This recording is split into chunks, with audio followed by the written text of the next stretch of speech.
What's up, everyone? You're listening to No Limits, a PlayStation podcast. Today, we have our God of War Ragnarok review and spoiler cast. So jump on in with us. Where's the intro?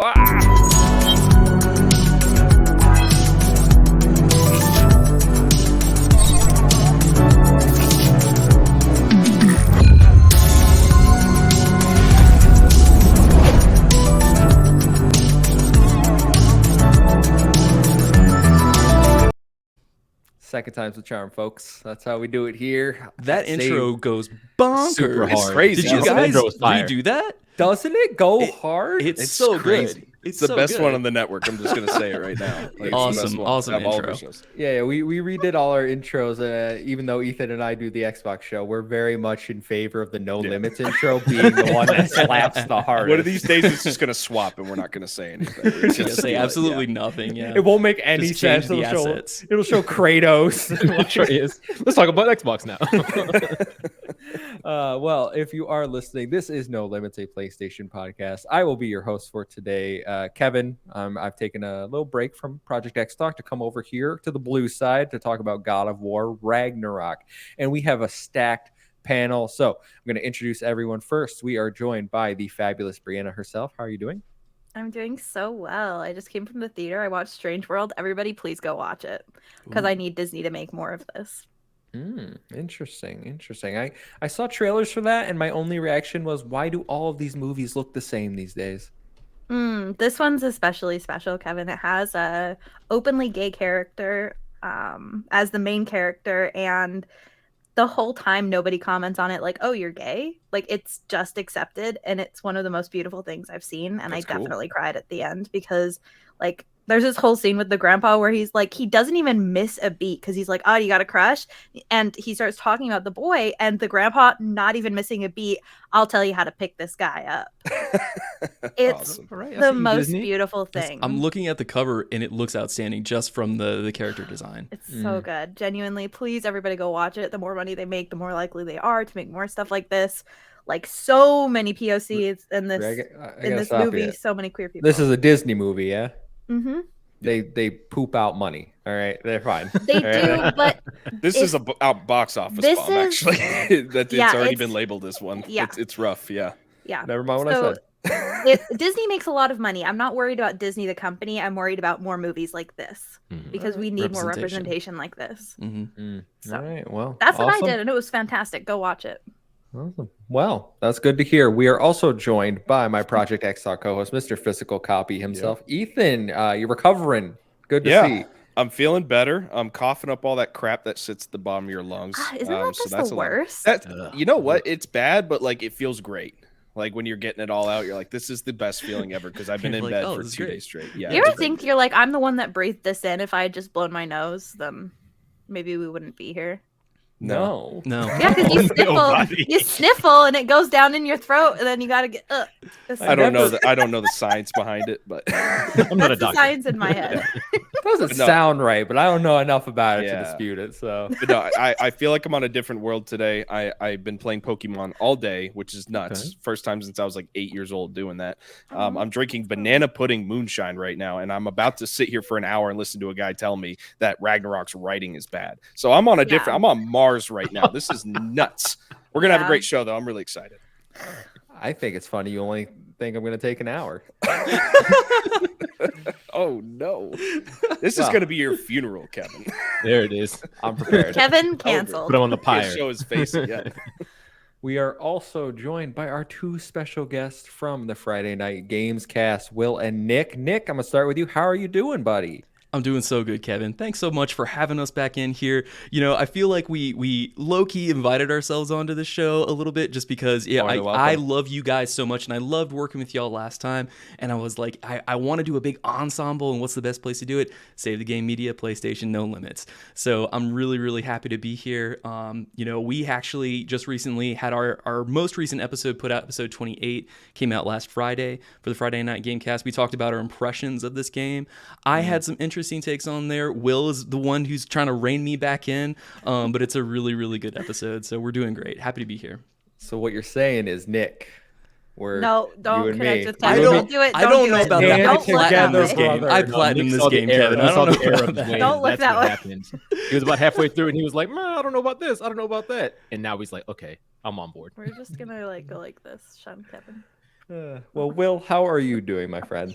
I am doing great. Things are going pretty smooth here. I had a nice little, run through trying to get the game wrapped up, and I got the chance to roll credits twice, so I'm feeling good and ready to talk about it. Awesome. That's great. That's good to hear. I'm glad everyone has beaten it. So before we get started, I do want to give a shout out to our Patreon supporters. If you like this content and any of our other podcasts at Save the Game Media, head on over to patreon.com/SaveTheGameMedia. Choose the tier that's right for you, just like our current Patreon supporters. So shout out to Bucky Blue, Hopple, Alpaca Tom, Amon, SAZ, Fabulous Breanna, Brianna's mom, Brianna's brother, Brianna's wife, Anna Brianna's Hudak, family. Nikolai at Night, Cypher Primus, Brendan Myers, Marcus O'Neill, Always B, and Mimi J. Thank you all for your support. And as I mentioned at the top, guys, this is our God of War Ragnarok review. So the first part is going to be completely spoiler free, and then I will give a very clear warning and a timestamp when we go into full spoilers. So there is no, I didn't know it was a spoiler. There's no excuse. If you catch a spoiler, it's on you. All right. That being said, I want to start with Ethan. You look like you're champing at the bit. All right. I gotta know. He's scared He's of me. always ready. All right. Overall impressions of God of War Ragnarok is where we're going to start, everyone. And I'm going to say this, and it's going to sound profound, but realize I've only had a PlayStation for like, what has it been? Like 4 months. This is the greatest game I've ever played on PlayStation. I don't even think it's been 4 months. Something like that. Not even 4 months. But I played through a lot of the classics. The Last of Us Part 1, Spider-Man 2018, Ghost of Tsushima. Nice. This by far, I played God of War 2018. This by far is the greatest game I've ever played on PlayStation. It's absolutely incredible. It captured me. I haven't played a game this dedicated like I've been playing this game since Elden Ring came out. It was one of those games that I just couldn't put down. The writing in it has so much depth. The storytelling is incredible. The characters are well done. This is what AAA gaming is. I think if you say AAA gaming, this should be the standard bearer for that type of a game. It's absolutely incredible. I'm fully on board with Sony now. I'm that Sony pony now, Kevin. I might have to come to No Limits. No, I'm just kidding. I'll never betray Xbox. But this game's absolutely nuts. Coming into this game, I 100% was like, there's no way Elden Ring is not going to be Game of the Year. I have my doubts now. This completely blew me away. So I'm excited to hear what all of y'all have to say, because I almost think I'm the highest out of anyone here about this game, and that's crazy. Maybe. I don't know. Yeah. Why don't we hear what Breanna has to say about it? Oh, okay. Just overall impressions. Mm-hmm. This is definitely one of my favorite games of all time. I don't think I can say with full confidence that it is my favorite game of all time, because I think that there's a couple that are kind of right next to it, that I just can't push it over. But this game is such an amazing experience. The hype that came up to the game's release was so not overhyped. It was everything that I needed the game to be and more. Not to mention every single piece of this game was running on all cylinders. The music, the characters, the story, the art, everything that they put in this game was fantastic. So amazing. God, it's hard to say. I do. Oh, I haven't said that. Actually, I said this on the podcast yesterday, but I did platinum this game. So this is officially nice. my first platinum. Yeah, Your that's first that's platinum? crazy. Oh, that's impressive. That's a good one to start, though. Good first platinum. Yep. So that's how much I loved this game. Even when I love games, I don't platinum them because I'm just I'm kind of done with it. I actually don't finish a lot of games, but I finished this and platinumed it. So I very much enjoyed it. You know you can platinum Astro's Playroom in 4 hours, right? But why would I play that? Whoa, the slander. Why would I play that? We're gonna have to bring this up. Yeah, we got to bring it up later for sure. That's a rough. I've already been told off by Sam and Taylor, but if you want to pile on, not by me I'll yet take though. it. So I'm gonna go ahead. I'll stand in line. All right. Okay. 2 glowing reviews so far. Will, let's go to you next. Overall impressions of God of War Ragnarok. Well, the glows are going to continue because this game is incredible. So I love 2018. I just love Kratos as a character because I've been playing as him, since the very first God of War back on PS2. And I've just been having a blast with how he's been progressing throughout the game. 2018 was such a shift for his gameplay and such a shift for his character, but they did a masterful job. So this game had some pretty huge shoes to fill. I was very skeptical initially. One, I thought Ragnarok was looking more like an expansion piece than a full-on game, so I was a little worried about it, but they would try to assure everyone that it's going to be a full game. And honestly, I feel like they came with more than just a full game.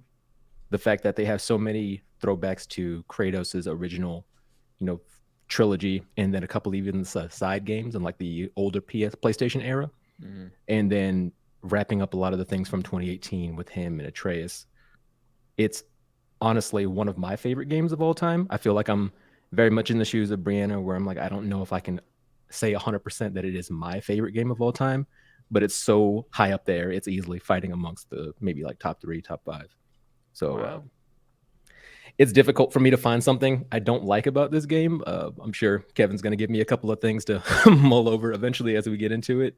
But as far as my initial and just overall impressions, I am completely head over heels for this game. All right. I can't listen. When I do give my opinion, okay, everyone, it doesn't mean everyone else's opinions are invalid. You can feel how you want to feel. But Nick, can you tell them why they're wrong, please? Oh yeah, sure, definitely. All you guys are wrong. This game is trash. It doesn't belong on PlayStation. I'm kidding. I platinumed this game, and it like Breanna, which is honestly kudos to you, Breanna, because this was a hard platinum to get. You have to work for this platinum. They don't just give it to you. They don't just say go through the main storyline and do a couple of side things and boom, plat. You have to work for this one. So anybody who does that, I'm taking my hats off to you, because it's a great game. Definitely, I would say in the upper echelon, in my personal opinion, being right up there with The Last of Us Part 2 as being a cinematic masterpiece in the gaming world. There's not much that you can, like Will was saying, it's very, very hard to find the flaws and pick it apart. I was skeptical in our most recent episode about the direction. They did a lot of really interesting narrative experimentation in the way that they delivered the story that they were trying to deliver to you. And you do have to work for it a little bit, but it also, you can take a lot of what they're presenting to you as a player at face value. In terms of where I think this ranks for this year, this is going to be my game of the year. I'm just going to go ahead and say it right now. This is it. There's not anything I've really played this year that have made me feel things as deeply as this game has. And there are not many games that have executed to the level of perfection that I think God of War has in this sense. And there's just so much to unpack there, so I'll leave it at that for now. Awesome. Well, I guess I'll round out the impressions panel with some clarity. All right, some realism to the panel. Okay. Now, I want to make it very clear that I do like this game. I did enjoy my time with it. I just think there's some glaring issues with this game. And it's nowhere near my game of the year. It's nowhere near being one of my favorite games of all time. In fact, so is Peppa Pig up there? Or is that like your number 1-2 slot? Peppa Pig might be one of the Bee Simulator is better than Peppa Pig. I will say that. Really? Yes. I'm really glad to hear that. Yes, for sure. This game isn't near my favorite game of all time. In fact, I think this game is not as good as 2018 God of War. I think from a story perspective, 2018 is by far the superior product in terms of writing and especially where it goes. And the biggest criminal issue I have with this game is pacing. The pacing of Ragnarok is abhorrent in my opinion. As soon as things start picking up, they're like, what if we slow it all down and give you a 4-hour-long area that you're going to be miserable in the entire time? I'm like, great, that sounds awful, but let's go. I think there's inconsistent character writing and action throughout the game. I will say combat much improved from 2018. That is a clear improvement in my eye. The new parry system, even though I wasn't a fan at first, I think I told Ethan that I didn't like it. It did grow on me. I think the dodge, get used to it. Yes. I think the dodge roll is pretty useless in this game. So I was very much of like parry or just straight up block. I like, I'm trying not to spoil anything. I like a lot of the new elements for combat, and I'm trying to say something without saying something more that we'll get into. But there's a lot of fun to be had in those moments. I think graphically, it's phenomenal. This might be it's an absolutely gorgeous game. I played at the ultra high performance, like 120 FPS. Amazing. Yep. Absolutely. I do not know what they're doing over at Sony Santa Monica, but the technical wizardry that they pulled off here is astonishing to me. I was surprised it was a PS4 game too. That it's on. Yeah, it's still weird. It's still crazy. I have thoughts about that. Game. I have a lot of thoughts about that though. Is it?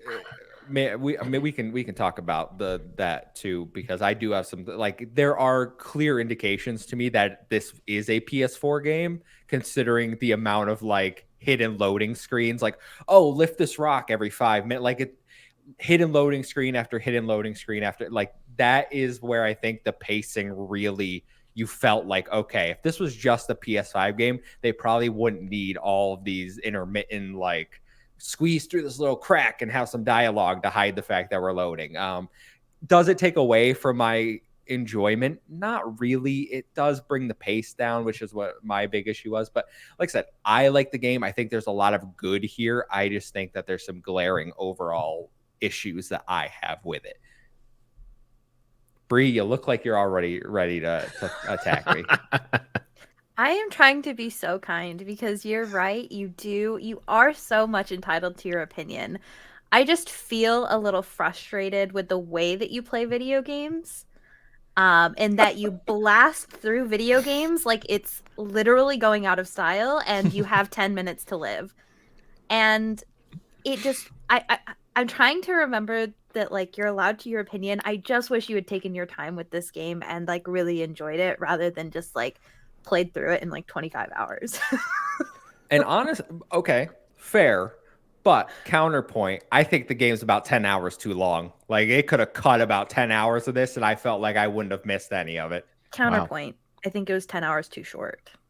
I don't know how you could possibly feel that. Kevin, I'll come to your defense a little bit on the pacing issue. I think there was one area, I think everybody that plays this game can agree there was really bad pacing. We're not going to get into what that area is because it is a spoiler. Well, we will in the spoiler, but not in this spot. There was one area that was really glaringly bad with pacing, and you're right about how there are the hidden loading screens, and I think they were more forgivable because I was just so used to them from God of War 2018. Like, I felt like I was just back, and they were quicker than God of War 2018. For example, when you're going through, what is it called? Yggdrasil, when you're just running. When you're walking like through.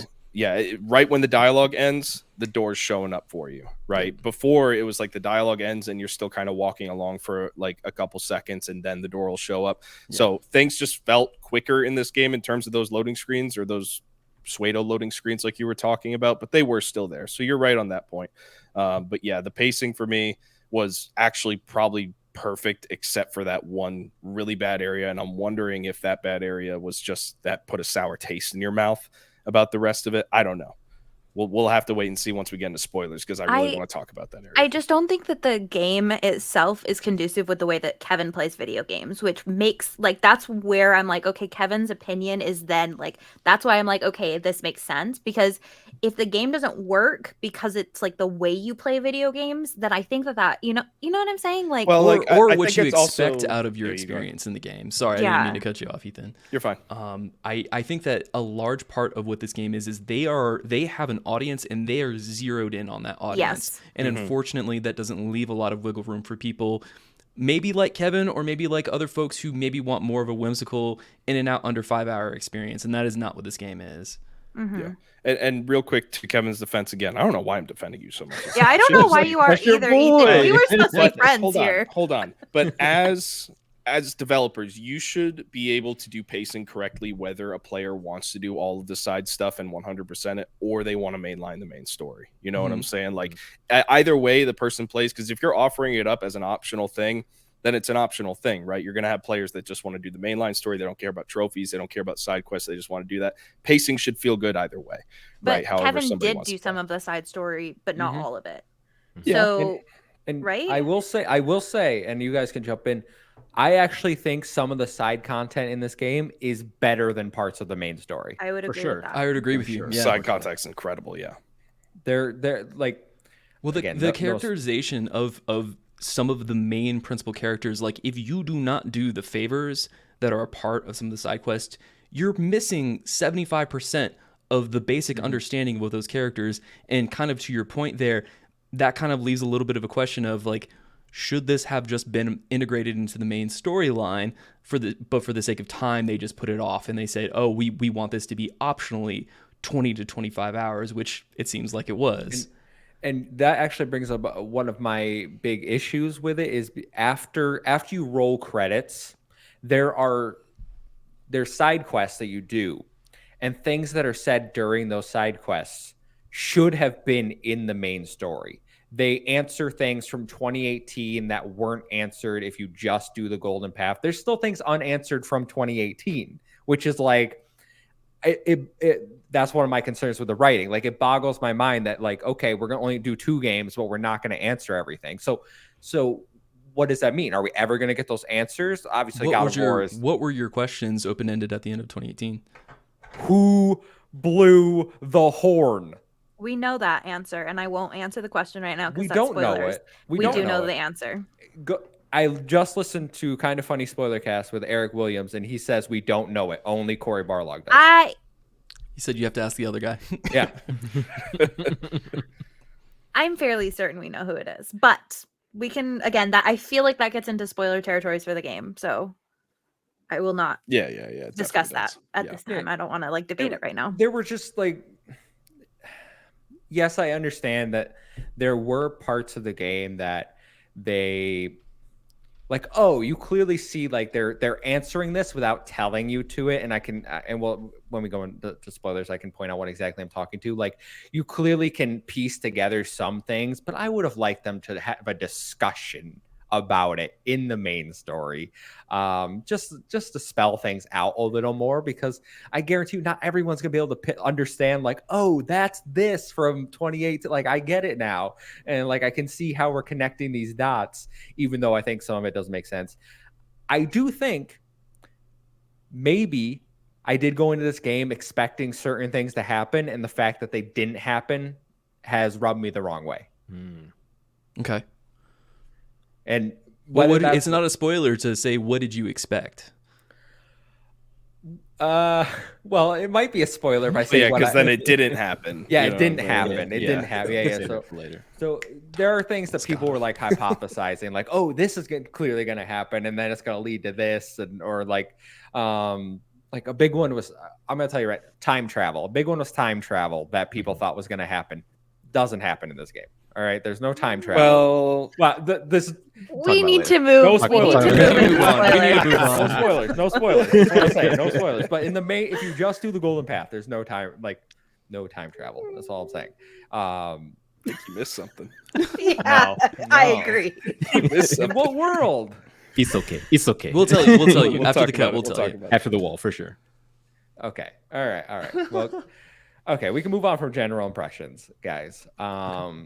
I want to know, what are your feelings about Kratos and where God of War goes from this is point? Still spoiler free, right? Spoiler free. I just want to make sure. Yeah. We're talking Ragnarok spoilers, right? So like 2018 stuff or anything before, like the you first can do 2018. No, you can. You can talk 2018 if you're listening to a Ragnarok. People have had time. Yeah. You can. No Ghost of Sparta spoilers, please. Spoilers. Wait! I didn't just play 3 yet. Come on, guys. But where do you guys think that the God of War series is going to go from here? Do you think that like it's going to continue? You think we're going to get some side content? Bree? I have feelings. Being very careful. I believe we will follow Atreus from here. My feelings are that there will be, and I know this is a controversial opinion, so you can tell me you don't agree with me and I won't be mad, but my opinion is that the continuation of the story, where the game ends off, would be that Atreus has a DLC, and then we move on to different mythology after the DLC. That is my opinions on where we're going. As far as like impressions on Kratos, like honestly, his character development is so good. I did not play the original God of War, but I did watch like all of like the story stuff from like the first 3. I did play 2018, and just seeing the beginning, because I played the beginning of 2018 right before jumping into this game. I think I played the first like 2 or 3 hours, and seeing like his gruffness, and he still has that gruffness. He's still Kratos, but you get so much more depth in his character, and I enjoy it so much.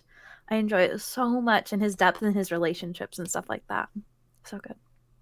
There's so much restraint that goes on in his he holds himself back, even though we know as the player character, we know that I expect there were several times throughout the course of the story where I expected him to do a very specific thing to other characters, and it just didn't happen. And it's because every single time he's being self-aware, and he's recognizing where he's coming from. And that's one of the central themes of this, is that he even says it, that, you know, part of what I'm doing now is going away from who I was. I'm running away from who I was when I was in Greece. And I think that it's such an important way to bring his character forward and have him learn different things. A lot of what 2018 was talking about, him learning to become, you know, learning to become a dad to an 8-year-old. And I don't know how much he was involved when his wife was still alive, but I think that he had to step into some really big shoes for Atreus, because I think mainly that's who he bonded with. Atreus bonded with his mother when he was very young, and then of course he had to go through this whole new experience of trying to understand who his father was in 2018. And then you come to the end of 2018, which is so beautiful in so many ways, when they really start to reconcile who each other is as a person. And then when we come to Ragnarok here, it's like, now it's Kratos. He's having to deal with a teenager, man. And that's as any parent would know, that's a whole different ballpark as opposed to dealing with it with a young child. And there's just so many things that are kind of like running through there. I loved where they took it. Christopher Judge, he is my Kratos. I love the voice actor from 1 through 3. He did a fantastic job for what he was doing, but Christopher Judge just has so much depth to his emotiveness and just his expressions. I can't get over how much he deserves best narrative of the year. Like, there's nobody else this year. I didn't play Forbidden West. Ashley Birch is great. Personally, I don't think Sunny Suljic should be in the conversation for best performance of the year. That is a very hot take, but that's also a personal thing with me. I don't think it's as hot as you think. Yeah, I don't know why he's there. In my opinion, Freya's character, Daniel Bassetti's characterization of Freya, hands down, she's the strongest woman in video games, personally, to me, including all women who have their own standalone series. Like, it's incredible. I don't understand why she wasn't nominated. Yeah, on your point real quick about Christopher Judge, it's insane how much emotion, how much depth, and how much character development that he was able to do with that character by saying so little, and by like being so one-dimensional throughout. Like, Kratos, the character, he doesn't really change his tone a lot throughout this game. He does at certain points, very rare points, but for the most part, he's still that one-dimensional character. But there's so much development and depth through what he's saying in his conversations with Atreus and other characters. I don't want to get into the other characters that he works with because they are spoilers. But yeah, Kratos, an absolutely incredible character. There was so much development in this game that built upon all the stuff that they did in 2018, because, I mean, you got to think it had to have taken a lot to get people's minds out of what Kratos was from the first 3 games. Very much just the god killer, right? Like, he's very one-dimensional. He's just there to destroy and set things on fire. He's the god of war. Sony Santa Monica didn't want to do this. They didn't want to change that part of him, but then we saw this. Yeah, and it's just incredible how they've been able to sort of it hasn't been jarring at any point. And you'd think it'd be jarring because Kratos is not supposed to be a loving father. He's not supposed to be a loving husband. He's not supposed to be these things, but they kind of weaned us onto that and gave us a realistic arc of how Kratos could become who he is at the end of this game. And it's been absolutely incredible. And where they go from here, I don't know. Y'all's guess is as good as mine. Santa Monica, from what I remember, this is like the only game series that they've ever really done core development wise, besides like a racing game back during the PlayStation 2 era. So you got to think that they're going to continue on and make more God of War content. I don't know if they're going to follow other characters, but I mean, it is open-ended at the end of this. Kratos does have a mission technically at the end of this game. And it has to do with the prophecy and everything. And he's still part of this world that he's in. So who knows if they're going to make it. They said that they only wanted to do 2 games though. So I'm taking that at face value. That's what I thought too. I remember Cory Barlog specifically coming out and saying two. We're not doing any more. What do you which call is it, why this game feels so much like 2 not in the and Norse 3. world anyways. They said no more Norse stuff is what they were talking about. Right. So okay. Who knows? Yeah, so they hinted at a couple of other mythologies that they may want to visit. I think the suggestions were Egyptian and Japanese mythology, if I remember correctly. Oh, give me Egyptian. Oh, yes. That'd be so cool. Agreed. It's crazy. I want to see Kratos hacking Ra's head off. Oh my goodness. Just fighting in him. the Raising Kratos documentary, Cory Barlog specifically talks about like what they were trying to do with Kratos and where they were going with him, and he was in the sands with Egypt with his partner at that time, or obviously the AI child that was going to be with him. So yeah, I'd be super interested to see where they go with that.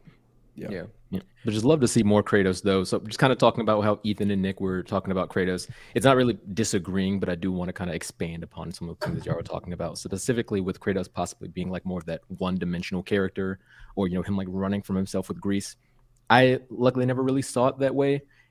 The most fun things about Kratos for sure is the fact that he's a god killer, that he's a rage monster. If you think about the first 3 mainline games, you think anger management issues and you think killing people. And that's 100% fine. But playing those other side missions like Chains of Olympus and Ghost of Sparta, fully going through 3 after that, you do see the development of Kratos as a character. You see him show, obviously not a lot, because 3, he does kill all the gods still, but he shows like a little bit of restraint. He has like Hercules stepping in front of him and he's like, look, I don't have to kill you. You're my half brother. They're pitting us against each other. But he at no point will back down the second he gets balked back at. He has to kill him. So you see even from those mainline games that he's not just out here to kill everybody in front of him. It's specifically for Zeus or anybody who gets in his way getting to Zeus. And that does continue in 2018, which I just love the fact that after all that's happened, after everything happened in the 3rd part, he's mellowing out more. He is getting to be that father figure that Atreus deserves and that Atreus needs after losing his mother. So he's trying not to. You see that all throughout 2018. He fights Baldur, but at the end, when he has to kill Baldur, it's not, enraged. He didn't want to. It's not happy about it. He's very much like, I have to stop this cycle. You can't kill your mom. Yeah. And on that killing their parents can't happen. Yeah, and on that point, you see that struggle throughout this game, too. I don't think it's a spoiler to say that Kratos fights gods in this game, and there's multiple gods that he does fight, and each time he does what he can to avoid those fights, and that's really powerful. Yeah, that's a good point that you made. Yeah, for me, it's Kratos reconciling himself from Greece. So, like, the chains, when they pull him out, which is probably the coolest moment in 2018, when he goes back home and he gets the chains. Yeah, from they're just sitting under the so cool, dude. If he was like, for me, if he was running from himself or if he wanted to distance himself, he would have thrown them into the river. He would have tried to hide them somewhere, but they're always at home. They're right underneath the house. He even talked about that too. I think in this game, I'm pretty sure it was in this game, but he even said like Atreus asks him about the chains, and he was like, "I tried to get rid of them once, but they always come back at the end of the day." And I'm just it's a part of him. Yeah. So it's reconciling. For me, it's this game itself, maybe even these 2 games, 2018 and Ragnarok. It's about reconciling who he was and reconciling who he wants to be and who he needs to be going into the future. So, I mean, obviously, just once again, Christopher Judge, incredible. I was so skeptical because I loved Kratos in the first 3 as far as his actual voice actor and, the drama and the emotion that he brought to the character. Every time he had to scream Zeus when he's like traveling up on Zeus, and it was just incredible. And I was like, oh, I don't know if they're going to make it as great. Can he get the screams down? Can he get the emotion through just the dialogue? But from 2018 and then to now as well, Christopher Judge, incredible. So Mm-hmm. I'm very excited to see what they did. There is a moment at the very beginning of this game, and you all know what I'm talking about, but Kratos has to fight a very specific character. And at the beginning of the game, you see a very much paler version of the Kratos that you got from 2 and 3. And even 2018, he's a very different man. And you kind of just see that in the weight of his expression, in the way that he carries himself. But there is a moment where he gets in a fight and he just swings a right hook, and the actor who he's playing is obviously, he's like, there he is.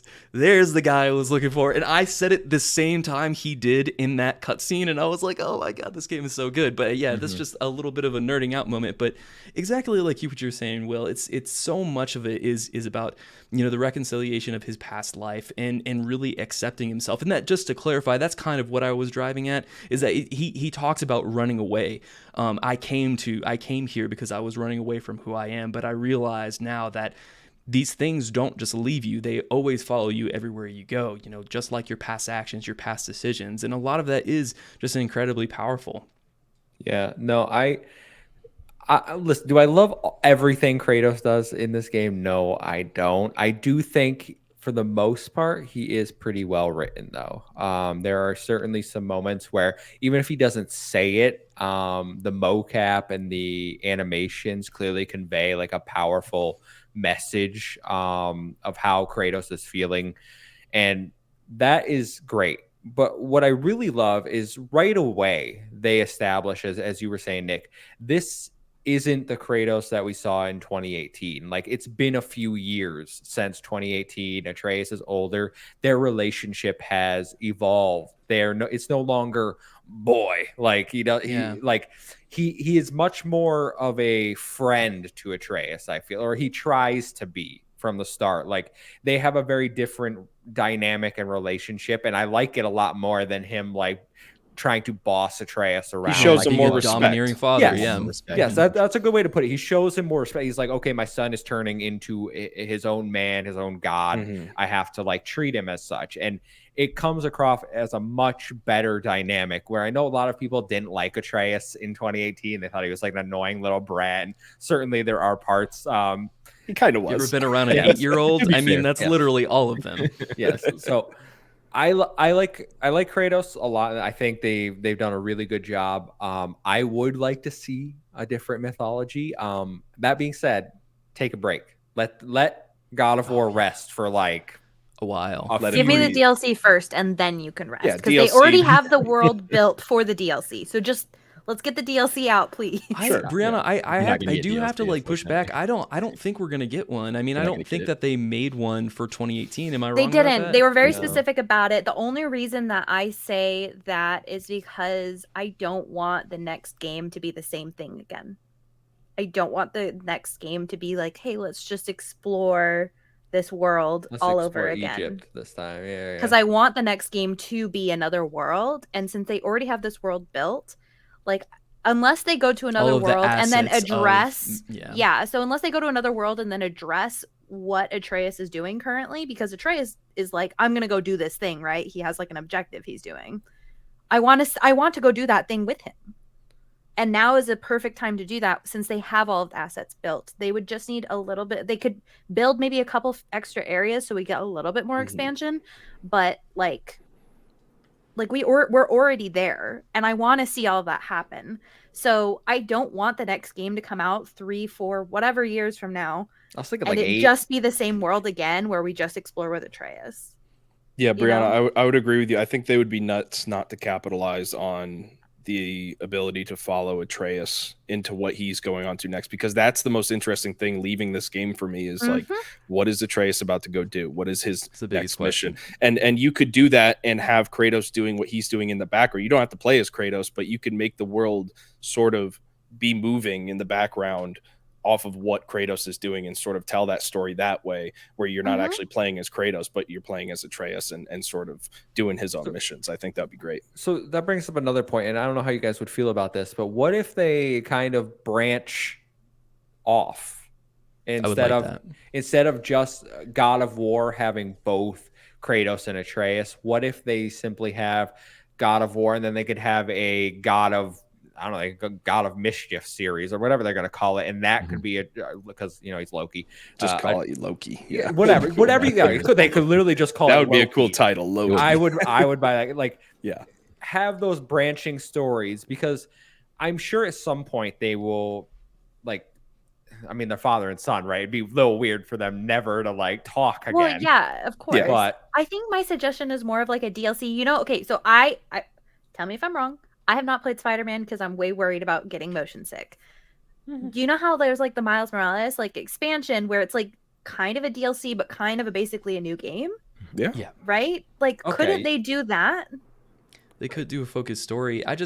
The question that I have, Breanna, is like, what story would the team want to tell? And because I feel like they did so much with this game, they dug into so many of the different characters. I think kind of a foregone conclusion is that if they were to do a DLC, it's not going to be about Kratos. Or maybe it is about Kratos, and maybe it's about Kratos and Freya maybe having a little bit of a closer relationship than people would have imagined at the beginning. You don't think he's gonna go for a third place, right? I mean, third time's a charm. You know what I mean? But I think that one of you are right from a business standpoint. I mean, they're in a money making business, and off of Ragnarok, they are going to be printing money, and the fans are screaming for it. You're screaming for it. Obviously, it would make sense for them to jump in, use the same assets, use the same rigging that they used in Ragnarok, and make something special out of it. I don't know if I want to be Atreus quite yet. I had an okay time playing him in Ragnarok. It's much more fun playing as Kratos personally. I do like the lightness. I love the feeling. The button, like how Atreus feels on the buttons is much different than the way that Kratos does, but I just like the heaviness of the grip that you have, in any weapon that you're using as Kratos. And I think that having that in this game and then going to the section where, yeah, you can melee as Atreus, but they didn't really nail down, like, he didn't have a lot of animations when he was in combat sequences. So if they were to make a game, he's going to have dozens and dozens and dozens, because I got bored very quickly. They would have to overhaul it. His ultimate every single time, his R3 like kill is just a fucking tornado roundhouse. Only 2. That's it. Yeah, he has that, and then maybe he bashes him in the face with his bow, but that's it. And I'm just like, why did they give Kratos all of the death animations and Atreus? And again, you have your 75-25%. Can we talk about the wolf one? The one where he like that. rips. That's my literally favorite. That's the best one. Every time. That's the best one. Are we saying that playing as Atreus doesn't count as a spoiler? Yes. Well, he went into it, so I was like, Yeah, I was because listen. Well, you guys were saying that you were going to go to the other thing, right? Well, to the DLC. When I went into the game, I didn't know you were going to play as that. Well, I shouldn't say that. I knew. I watched a review that said spoiler free and saw that you play as Atreus. And I know who you are. They got you. Who you are. That's a spoiler. That wasn't in any marketing, even though apparently some people are like, no, it was. I was like, I have never seen marketing where they showed that. But I assume people know 3 weeks on that you play as like, I don't know. Well, it's the assumption, right? It's the assumption when you leave 2018, I feel like. Foregone conclusion. I actually enjoy Atreus's combat. Bree, I'm with you on this one. I actually think it's super fun. Okay. I enjoyed it the first bit. It was like the novelty of, oh my god, I'm playing as him. This is cool. But yeah. What Nick was saying, just the 2 death animations. That was another cry moment for me. Of course it was. But what Nick was saying is absolutely on point. Was just the 2 death animations, and really the only thing in combat you could really do was shoot arrows, shoot the special arrows, and swing with your bow. I mean, and that was like a lot of those monsters aren't designed to be killed at range. Besides the floating things, those are the only ones that are designed to be killed at range. And the nightmares. You use Atreus to like get aggro, and then you come in as Kratos with your Leviathan axe and then do your thing. I mean, so combat to me felt a little watered down with Atreus. It is an easy fix, and I don't want to say easy. I'm not a game developer, but like, if they are going to continue forward with Atreus doing a DLC, I cannot. They have to do something more with the combat, because I can't see myself playing as Atreus for like 15 hours in a DLC. With It's funny. It's funny you're bringing this up, all right? Because I think this goes into what I wanted to touch on before we go into the full spoilers for the story was the actual like combat and upgrade system and skills and stuff. Because you just said you use Atreus as like aggro, and then that is not how I play this game. I was basically full Blades of Chaos, area of effect, everything. Going crazy. Atreus like shooting them to build up like statuses and The like stun. my That too, fire. Yeah. So when I was playing as Atreus, Nick, you were saying they're not designed to be shot from range. I disagree strongly. I felt like, if anything, the bow was overpowered and I was killing everything much easier. Because a good example is the enemies with shields. I just shot them in the kneecap. They fell to the ground. That I could headshot them as Atreus. It was so much easier to get around their shields than with Kratos, where I have to go up and like do a shield. I did notice bash. the headshots feel good. I will say that the headshots feel good. It's really feel mainly good. it's the more than anything else. Even more than the death animations, it's the weightlessness of how it feels when you're playing as Atreus versus when you're playing as Kratos, and that was intended. That was purposeful, right? It hits the agility. different for me. Yeah, the agility was very nice. I did like being able to move around the battlefield, use like your hold triangle button to get in quick with the zip line, do a couple of melee attacks, get out. I didn't like Atreus's fighting, and I'm bringing this up early. Well, not early-ish, more like 45 minutes in, only to say, because of how differently I feel like I had to fight. So playing on Give Me God of War mode, every time I played I didn't realize you were doing that. it was horrific. I can't believe he beat it in things time would on kill that you mode. in 2 hits. So I had to play at range. Otherwise, I was having a bad time. His combat still wasn't the worst, just because luckily when you're playing as that character, they make sure that, okay, you can't really give yourself, armor to level your skills up and make your health higher and blah, blah, blah, blah, blah. So you just do consistent damage across the board to enemies. But it was still just super tough, getting into a fight, having limited abilities as far as being able to fight compared to Kratos, and then also not being able to take, more than 2 hits before getting knocked on your ass. So it was definitely a little tough. Yeah, Will, to you saying that taking 2 hits and getting knocked on your ass, it was cool for me, and what I enjoyed about fighting as Atreus is it was one of the few times where I consistently felt vulnerable in the game. Like playing as Kratos, you're the god of war. You have all these weapons and abilities at your disposal. Honestly, there were very few fights where I felt like I couldn't overcome it. Like I felt confident throughout the whole game, except for like maybe some of the berserkers and stuff like that, like the harder bosses. Yeah. But when you're playing as Atreus, I feel like you got to be really more purposeful, locked in on what you're doing, where you're standing, how you're parrying, how you're dodging. And I did enjoy that element of his combat more, where it felt like even the most mundane of enemy encounters can end in disaster for you. Especially like you were saying, you were playing on Give Me God of War. So that was my every fight. You really got to be careful when you're playing as Atreus, because his health is not as big as Kratos, and he does not have as many tools in the tool belt. And so that was really cool to be able to do that playing as him. And just to be clear, playing as Atreus in God of War Ragnarok, I might sound like I'm down on it, but literally playing as him is better than playing as, any other main character in the majority of any AA or AAA game out there, right? There's very few, that's the thing about this game, is that they raises the bar so high, is that when something doesn't necessarily hit for me, I'm just like, oh, well, there's that one thing, but, there's we're almost else, nitpicking right? at this point. Well, I was literally going to say, dear Gorilla, learn from this, and this is how you do bow combat, because we're throwing shade. We'll get him you Platinum Forbidden West. Come on. I'm not going to throw Horizon's shade combat ain't it for me. I'm gonna be honest. I got into it after a while. I got into it. I loved it. I put it on story mode because it's the most frustrating experience. Me and Kevin had hashed this out when I was playing through Zero Dawn, and I said I love the bow combat, and he was like, that stuff is trash. And I'm like, oh, okay, all right, never mind. It's not just I love bow combat, period. Yeah, you're over there. Oh, the bow in The Last of Us is good. It's terrible. The Last of Us bow is incredible. It's terrible. You don't stick dynamite on that bad Kevin. boy and just watch people turn to mist. Ethan, we just played Remake, right? The bow was terrible. I can't defend you on this, Kevin. The bow was literally my go-to weapon in The Last of Us Part 2. I haven't finished Part 1 yet. It was all bolt-action rifle for me when I was playing The Last of Us. I can't really say anything. But I also had all the accessibility options on because I'm terrified of zombies. So I didn't really have that much combat. Can we talk really quick about accessibility in God of War? We should talk because before we go into that. Amazing. Okay. Yeah. Before we go into that, because we will go back, we will touch on it. I wanted to bring up, I really don't like this trend. And it's a lot of AAA games these days of I know where you're going with this. Skill trees and armor systems being put in there that literally mean nothing.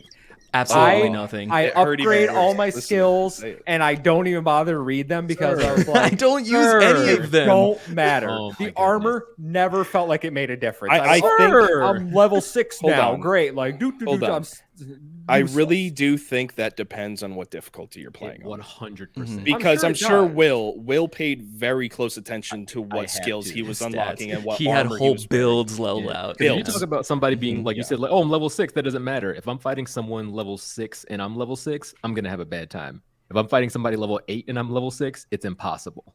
Yeah. Oh, you guys want to know something? I've never told anyone this. I played the entire game with no HUD. That's awesome. Yeah, you messed up. Really? No, because I don't like HUDs in games. Yeah, you just do immersion mode. I just wanted the game. That's all I got. So I didn't have a compass telling me where to go. I didn't have enemy health bars, enemy levels. So you must be a big Dead Space fan, huh? I've never played it actually. Oh man. But I was very much like, this is how I'm going to play the game. I never got lost. It was very the game's very easy to navigate. You don't need the compass. If I was ever having a hard time, I was just like, it's not that they're higher level than me. It's because I'm bad right now. I'm gonna sit here and figure it out. So like maybe I was fighting people I shouldn't have been fighting, but I persevered. And it was a great There were time. a couple of fights where I was like, I'm going to come back to this later. Some of the berserkers, I was like, this is freaking berserker graves. I was like, this is a later Brianna's problem. It's not my problem right now. That's me. That's literally me. I popped one berserker grave and I saw 3 of them. And I was like, nope. I know exactly what doing that's the one I walked away from. I was like, nah. That was a great fight though. Oh, all right, Bree, awesome fight. Accessibility options you wanted to talk about. Yes, this game should be the standard for accessibility. And it should genuinely, okay, so just to give you an example of how I use the accessibility options, I get really motion sick in games, and Kratos really likes running aggressively, and the camera kind of follows him very aggressively. So for motion sickness, you kind of usually have to look through stuff. So you're looking for stuff like motion blur, camera motion. There's a bunch of different settings that you can kind of mess with to help, and I usually have to look through all of these settings. In the accessibility settings, all you have to do is tell the game, yeah, I'm motion sick. And there's 2 adjustable settings where it's a halfway point or all the way, please turn everything off. And I was able to do the halfway point and I was fine. So I still got to experience most of those features without the motion sick that I always get in games like that. And I didn't have to go searching for these settings. I didn't have to spend any time. And you can also customize those settings as well. It shows you underneath all of the settings that it's affecting. It is fantastic. Yeah, it's definitely one of the most in-depth accessibility menus I've ever seen in gaming. Kevin, we just played The Last of Us Part 1, the remake of The Last of Us, and that had pretty much the same deal where the accessibility options were insane and it allowed me to get through the game because I have such a bad phobia of zombies. Even I could play through that game, which is nuts. I never thought I could do that, and it was awesome because I got to experience it. In a game like this where I'm not someone that even really needs accessibility in a game like this, but I got to use those settings to sort of make to tailor the experience to how I want to do it. Like you said, Breanna, the motion sickness stuff. I don't like motion blur. I don't like camera bobbing just because I look at it and say, these developers made this beautiful world. I want to be able to see it. I don't want to look at it through a camera that's bouncing around and a bunch of blurry movements. I actually want to see what they made and I want to see this world. So the accessibility options are nuts. I rifled through all the different things, the color blindness modes, the hearing impaired modes. I mean, the subtitles, how you can customize them. There's so much depth to it, and it really should be the standard bearer for accessibility. Yeah, those presets that Breanna was talking about are amazing. So being able to just, like you say, oh, I'm motion sick. Oh, I have this color blindness, and them saying, okay, you choose from these 4 to 5 different options, and then we'll kind of make it work for you. One of my favorite presets, as somebody who's eventually going to get the platinum, is the collector preset, where there's oh, cool, you just want to look for things in the world. It turns the whole world white or gray, and then things that you can interact with, like the ravens or lore that you can pick up. It makes it, bright red or bright yellow, so it sticks out further. So that way you can kind of just look around the world and be like, I know there's a raven around here somewhere. Oh, look, a giant I could have bright used spot. that. Yeah, so it's really, really nice that they tailor it not only to people who need some of those accessibility options, but even if you're like a collector or a hunter, what have you, it makes it a little bit easier for you to get around the world. Improvement though, when I put on auto pickup, could it just like fly to me? Do I have to do the animation every time? Yeah, it's so annoying. I love the animation. The stomp is like the 500th time. I don't want to see it anymore. I'm a sucker for good pickup animation. But I did love auto pickup, and I love auto mantle too. Auto mantle for making combat just more fluid is great. That way, instead of those little knee-high walls having to tap circle every single time, that would have been so useful in the in Muspelheim. Yes, that exactly where I was so thinking about. Holy shit. Okay. Running around.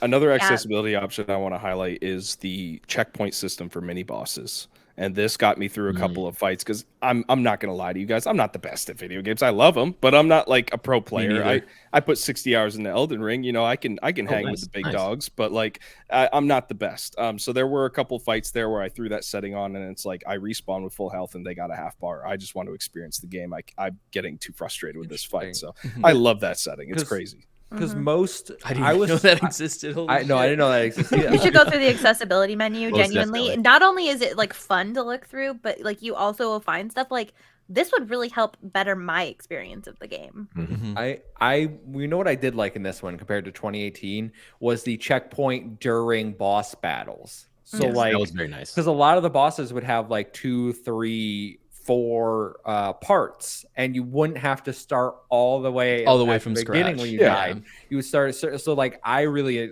thought that was great because like there were certain bosses where I was like that was unfair. Like I can tell you what boss battles I think are a little unfair, and Will, you probably might agree, especially at higher difficulties. Where I'm like, this dodge roll ain't cutting it. I don't know what to do. I'm gonna just tank it's like no matter how good or bad I am at this game, I'm gonna be able to experience everything in this game, regardless of what problems I have. And I think that's the core function of an accessibility menu is you need everybody that's playing this game to experience it at its fullest how the developers intended it. And I love that. That's really important. It's funny that you were saying that though, Kevin, and I'm curious about how you felt like this. I hate dying during obviously, again, this comes back to what you were saying, Ethan. I'm not the best at video games, but I hate dying during main boss battles, especially when I'm on play and give me balance mode. And one of the reasons why I hate that is because, at the end of the day, I accept any death that I have, because usually that is the one thing that I can say about this game is that for the most part, for the majority of the time, in the main storyline, any reason why you die, it's on you. It's fair. I didn't dodge at the right time. I didn't parry at the correct time. It is on me why that happened. But one of the reasons why I hate dying during these main boss battles is because dialogue is constantly happening. People are quipping at you. People are like, or like sometimes some of the characters are like rubbing it in. Haha, you didn't block there or something like that. Or like, what's the point of having a shield if you don't use it, Kratos? If I have to hear Mimir tell me, oh my you're God, on fire, but you probably know that already. Well, you probably know that. Say it one more time. That's just one thing that kind of grind against me is the fact that like, when I'm dying, it creates this perception in my mind, oh, I'm missing out on fun dialogue. I'm missing out on fun quips that I'm not normally going to experience, and then I go back and play it. And ultimately, I think at the end of the day, it's a wash. You're going to get what they really want you to hear, no matter what, as long as you play through the story. But it's one of those things is that characters are constantly talking to you all the time. And sometimes I just want them to shut the fuck up. Like sometimes I just want them to be quiet and let me figure out a puzzle instead of tracing being like, Dad, I don't think we have the tools that we need to go through. That's cool. I'm glad that they did that because there are several times in terms of progression, like I would have no idea whether it's like the red flowers or the blue thorns. Like, what do I need to get through this section? It is helpful when they say, oh, you literally don't have the tools to do this now, as opposed to like, oh, throw your axe up there. Like that's happened to me multiple times. And it's one of those where I'm just like, I would have gotten there. Give me half a second longer, I would have gotten there. Nick, it's funny you bring that up. Cypher Primus writes in and says, how do you feel about companions always telling you what to do before you even get a chance to start thinking about figuring things out on your own? This has become very common with first-party games with no option to turn it off, and I find it very annoying. I miss the days of Uncharted where hint pops up, and then you have to press up on the D-pad to confirm. Yeah. So you just touched on it. This was one of my immediate complaints of this. Shut up. I just walked up. Stop telling me what to do immediately.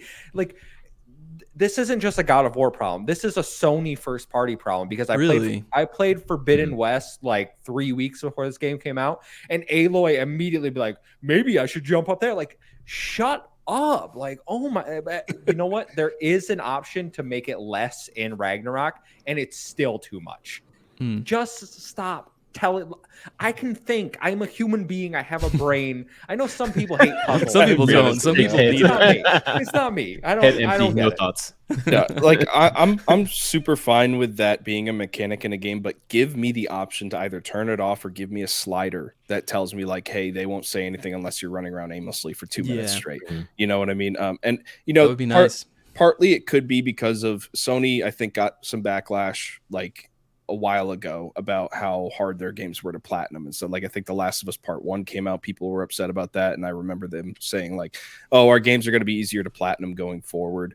And that might be part of it, them just trying to shift their games towards being easier on the player. But yeah, I think if you're going to do those things, you should at least put in a slider or an ability to turn it completely off. I don't see why you wouldn't put that option in there. It's just kind of silly to me, because there were a couple times where I was frustrated, where it's like I was about to figure it out and I was like starting to unpack it, and I was like, oh, if I throw my axe at this deflection point and it goes over here, like I was starting to figure out, and then Atreus would just blurt out exactly what I need to do, and I'm like, well, okay, thanks. I was getting there, but whatever. I do appreciate that it's like that for the main story. So if you're trying to get through the story, if you're just trying to get to the next like fight, then yeah, they will occasionally do that, and it is really annoying. I do wish that slider would be from like Scorn to Ragnarok as far as how much help they want to give you. Yeah, and I played Scorn before this, and I was like, oh, I'm getting no help. Like this is you gotta Google that shit. Yep. So it would be nice to have that slider. You did mention there, Kevin, I completely forgot with Uncharted, but like the hint button. But it would be great to have that in pretty much every game that has these puzzles, or very similar to what the more recent Jedi Fallen Order did, where, you know, you press the little button for the robot to give you a hint. Yes, that'd be great too. It's great. That being said, if you're looking for those sections of the game where there's very little hints or maybe even no hints, that's kind of where those Nornir chests come from, where you have to use like the arrows and things. So that'll be, I guess, my kind of shift. If someone's like, oh, all the puzzles are so easy, I'm like, well, there's a couple here where you have to use your brain, and the folks won't tell you because those are supposed to be like the ones that you look for. There's one Nornir chest, I think it's in Muspelheim, that I was like, this is impossible. I have the slightest idea how to get. I lit one torch, and the other ones was like, I can't. I know exactly. I don't know what to do, and I just gave up. I gave up on that one. Yeah. Oh, there for a few minutes, and I was like, oh wow. My brain doesn't work. You just have to shoot the arrow. It becomes, they don't ever tell you that, but it becomes a game of like just using your partner's arrows. Yeah, I tried the air. I couldn't make it reach. I don't know what I was doing. Yeah. It took me a while to realize too with like the bubbles, like you could make the bubbles bigger if you just shot it. That's what got me. I was like, okay, you have a limit of X amount of arrows. Like, how are you supposed to reach it? And I will tell you guys, I got almost every single chest that I probably shouldn't have even been able to get without knowing that. Like, I made it through probably like 90% of the game without knowing that. Shout out to the playtesters. Yeah. Oh, I definitely, there was some stuff in here. I was like, that's definitely not how I was supposed to do this. No way. So there's two things. I don't know if does this count as spoilers, or it doesn't really matter because it's just like chests. Chests aren't spoilers. Okay, but it's like kind of okay. So there's two things that you can do. One, you can expand the arrow so that the bubble gets bigger. You can expand them, I think, 3 times. Yep. But then there's kind of like a timer going when you do that. Yeah. So you got to do it fast. The other thing you have to remember is you can shoot the torch to make the torch explode. It doesn't have to be the chaos blades that are exploding the arrows. You can attach it to a torch, hit the torch with the arrow, and then the explosion goes off. That's the other thing that took me forever to realize, and as soon as I realized that, I was like, oh, this makes everything make way more sense. So that's your Muspelheim Nornir chest, is using that trick to shoot the torch after you get the first torch. Yeah, I didn't know that. Yeah, couldn't get. I probably did that for other chests too, but like for some reason that one I was just like, they messed up. It's too far away. That's like another accessibility thing too. That I can't remember if we brought up that you can also make it for those Nornir chests where you have to hit them with the X, and you have a certain time limit before you get to it. You can actually extend that window. in the Oh, I didn't know accessibility as that. well. Yep. So if you're like running around like, oh, I can't do this fast enough, you can just bump it up, I think, once or even twice to make it like extended plus, and it gives you plenty of time. Yep. Oh, Cool. guys, you ready to get into spoilers? Let's do I'm it. so I'm so ready hyped. in my Let's do body it. and soul and everywhere. All right. Well, if you are listening still, this is your warning. We are going into full spoiler mode. We're going We to be still going. love you, but bye. Yeah. Come back when you played the game. We're gonna be talking the main story beats, big spoilers, big moments, my big issues with a lot of things. So let's kick it off with surviving Fimbulwinter. Quest number 1. So the game opens up with Kratos and teenage Atreus. They got their dogs with them. Yeah. They're going, and then Those dogs are so cute. The wolves, So cute. Yeah, Great. You gotta pet them. Gotta I feel pet very aggressive. There was. I This was is like, my biggest complaint in the game. I'm not even joking. Let me pet the dogs when I want to. Oh, Yep. no dedicated pet button. Yep. Needs to be a thing. Sad. It was funny because I saw the trophy for petting them, and I tried to immediately, and I was like, why can't I do it? What's going If Arthur Morgan can pet any animal he wants, Kratos should be able to do it too. It's true. Here's the real beef. Okay, let's say Kratos doesn't. It's like he's not the type of person that would do that. Fair, whatever. Yep. Atreus would. Let me pet the dogs as Atreus. Oh, you didn't go back to the dogs. Okay, that's fine. That's okay. I did. So you're riding on your sleigh. You get attacked by our good friend Freya. Yep. Right. So good. She I shows. forgot that loves happened. at She the comes beginning. right at you immediately. I'm gonna kill you. Which She's looking The opening is so strong. like a hot so mess. strong, so Hot strong. mess, The for sure. opening is so good to this game. One of the Right, greatest. throws you right back in. I was like, all right, we're picking Where you right get back up, where you just Let's stand go. up. Let's go. Yeah, Turn yeah. around, go. Oh, And then you get home. Then you have a little scene with little Atreus. chat-a-rooney. And I think this is cry number 1 for Bree almost. Oh man. Which Which one was Dog this one? I dies. cried. Oh, that one. Yeah, no, I sobbed. I genuinely openly was sobbing, and I have a really hard time. So she's not there, but my cat's usually right there. But I just I can't fathom my cat not being around. She's been around since I was 15 or 16. And I'm now 26, and so she's the hanging on. idea she's totally fine. Good. Cats usually live around 15 years ish, so we got some time. But the idea of her not being around was just too much for me, and seeing Atreus go through that, and then seeing Kratos trying to comfort him, literally just I was just sobbing, sobbing. Like a Okay, baby. so something I really want to know is that I was so overwhelmed. Every single cutscene in this game is just masterfully animated, rigged, acted. Just everything about the actual cutscenes in this game are just incredible. The compilation of all the cutscenes is 7 hours in total, which is wild in and of itself. But I want to know, did you guys notice the part where he obviously he basically talks to the dog until it falls, basically dies, and the soul leaves its body? I don't know if he's talking the soul out of its body, if that's part of his giant magic and what he's doing, but did you notice a piece of his soul go into the dagger in that scene? Yep. I didn't see that. I didn't even notice that. So I didn't notice that interesting. either. That's I cool. did. I absolutely saw it. Yeah, I saw that. Yeah, It's very subtle. It's very It's a subtle that they secret for do later. that. And then there's so many moments that are like that throughout this that I was going back and I was just coming through some stuff earlier today and just watching cutscenes, and I'm like, wow, they really in terms of how they actually see the plot and the main twist kind of towards the end of the main storyline. It's just, they set it up perfectly in my opinion. Well, I just liked anything with Atreus's magic. I thought it was so cool. I was fascinated. I was like, I want to get some more cool magic abilities. But Yeah, that'd be cool. Yeah. So Kratos has a dream sequence where you finally see his wife, Hey. and let me tell you, probably the worst character model in the game. I don't. What? That's so funny. People were saying that. I think they did a really bad job with Faye. I don't. No, Honestly, I don't even care. people I don't were even saying care. that, Deborah Ann Wolf I was very impressed did with fucking how it looked, incredible yeah. performance as Faye. I thought. Incredible. I mean, I kind of understand what you're doing because it's it doesn't feel as lived in. It feels a little bit fresh, and maybe there was another team that put it together. Maybe it's like a dream or something. Crazy how that works out, right?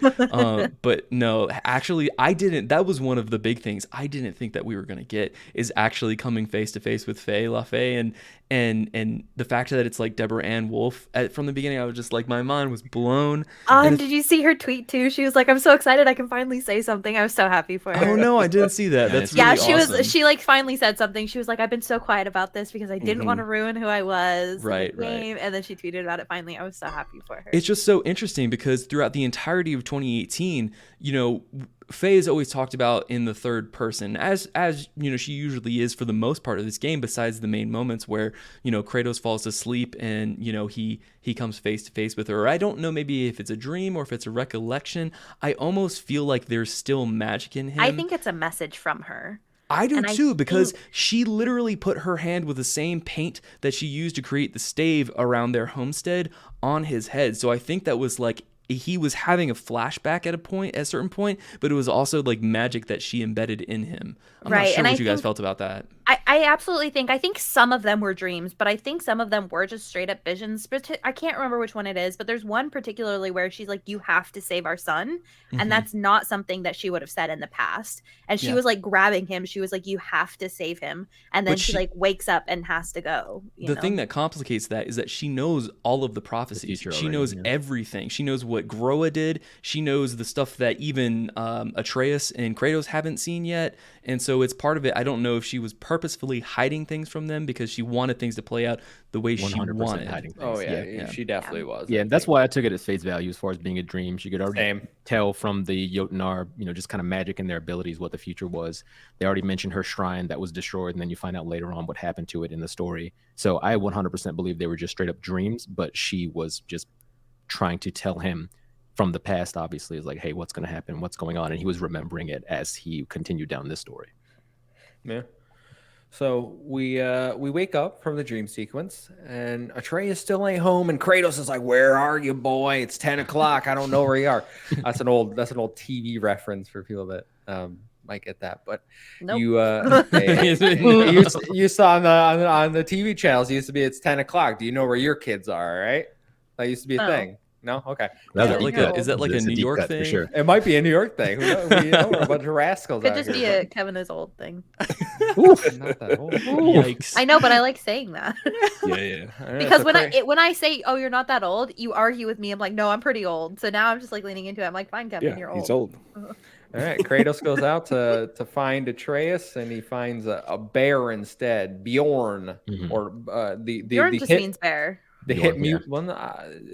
Okay, sure. I'm not lying. I'm serious. That's a hit music group from Iceland. Yeah, that's where I was going. I was like, I was gonna say the hit music group from Iceland, but you took my thunder with it means bear. All right. Yeah.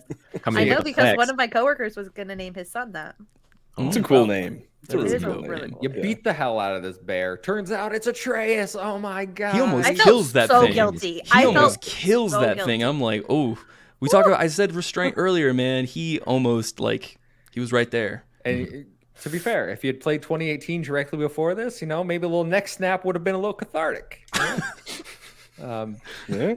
But Atreus wakes up. You're like, oh no, I transformed. I don't remember nothing. And then, which is good because he doesn't remember his dad beating the shit out of him. Because that would have been traumatizing for the poor kid. Yeah. So you make your way back home. A little bit of a. Making our way. Yeah.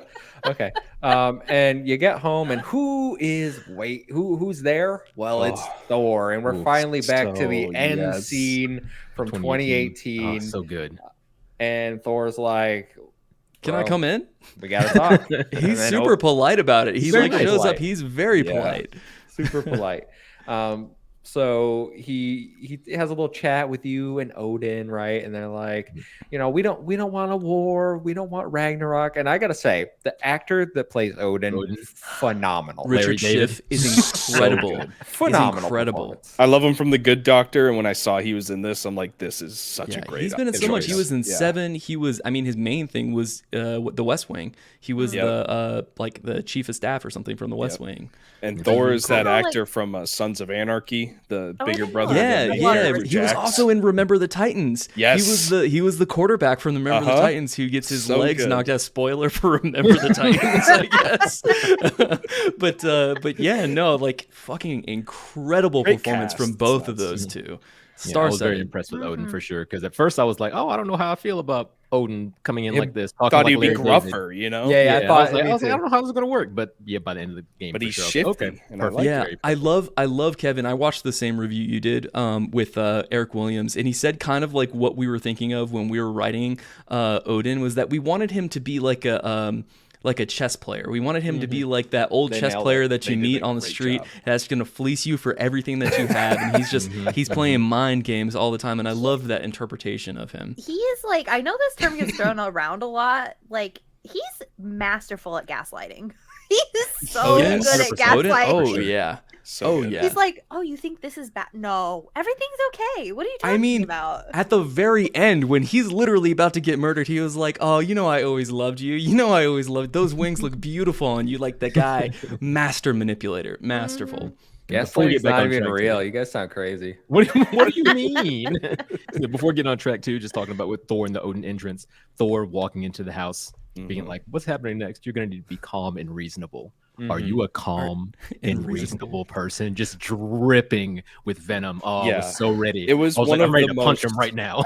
It was one of the most tense scenes in Yeah. game. I love scenes like that in video games where it's like tense negotiations. Like when you go to the Greybeards in Skyrim and you do that negotiation Oh, yeah. between like the Imperials and the Stormcloaks. It's those kind of scenes that are just so incredible. And this to me is up there with one of the best beginnings of a video game. Like I think about Mass Effect 3 waking up with the Reapers attacking the city. I think about Knights of the Old Republic, the Sith attacking the Endar Spire and you falling down on Ataris. I mean, this is up there with some of the greatest beginnings of video games ever. And this whole sort of negotiation scene, this back and forth between Thor and Odin and Kratos and Atreus just kind of being there, bringing the drinks, like just watching this all unfold in front of him. It's just so incredible. And I was like on the edge of my couch this whole scene, just like this is one of the most tense moments I've ever been in because I know it's not going to end well.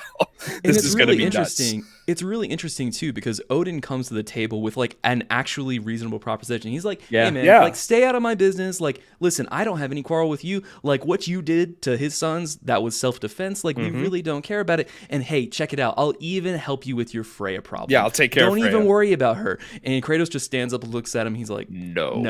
That's my No. favorite. It's so good. It's so good. Because it's Yeah. like everything sounds so reasonable, and and he wants to protect Atreus so much. It's so believable that he would agree.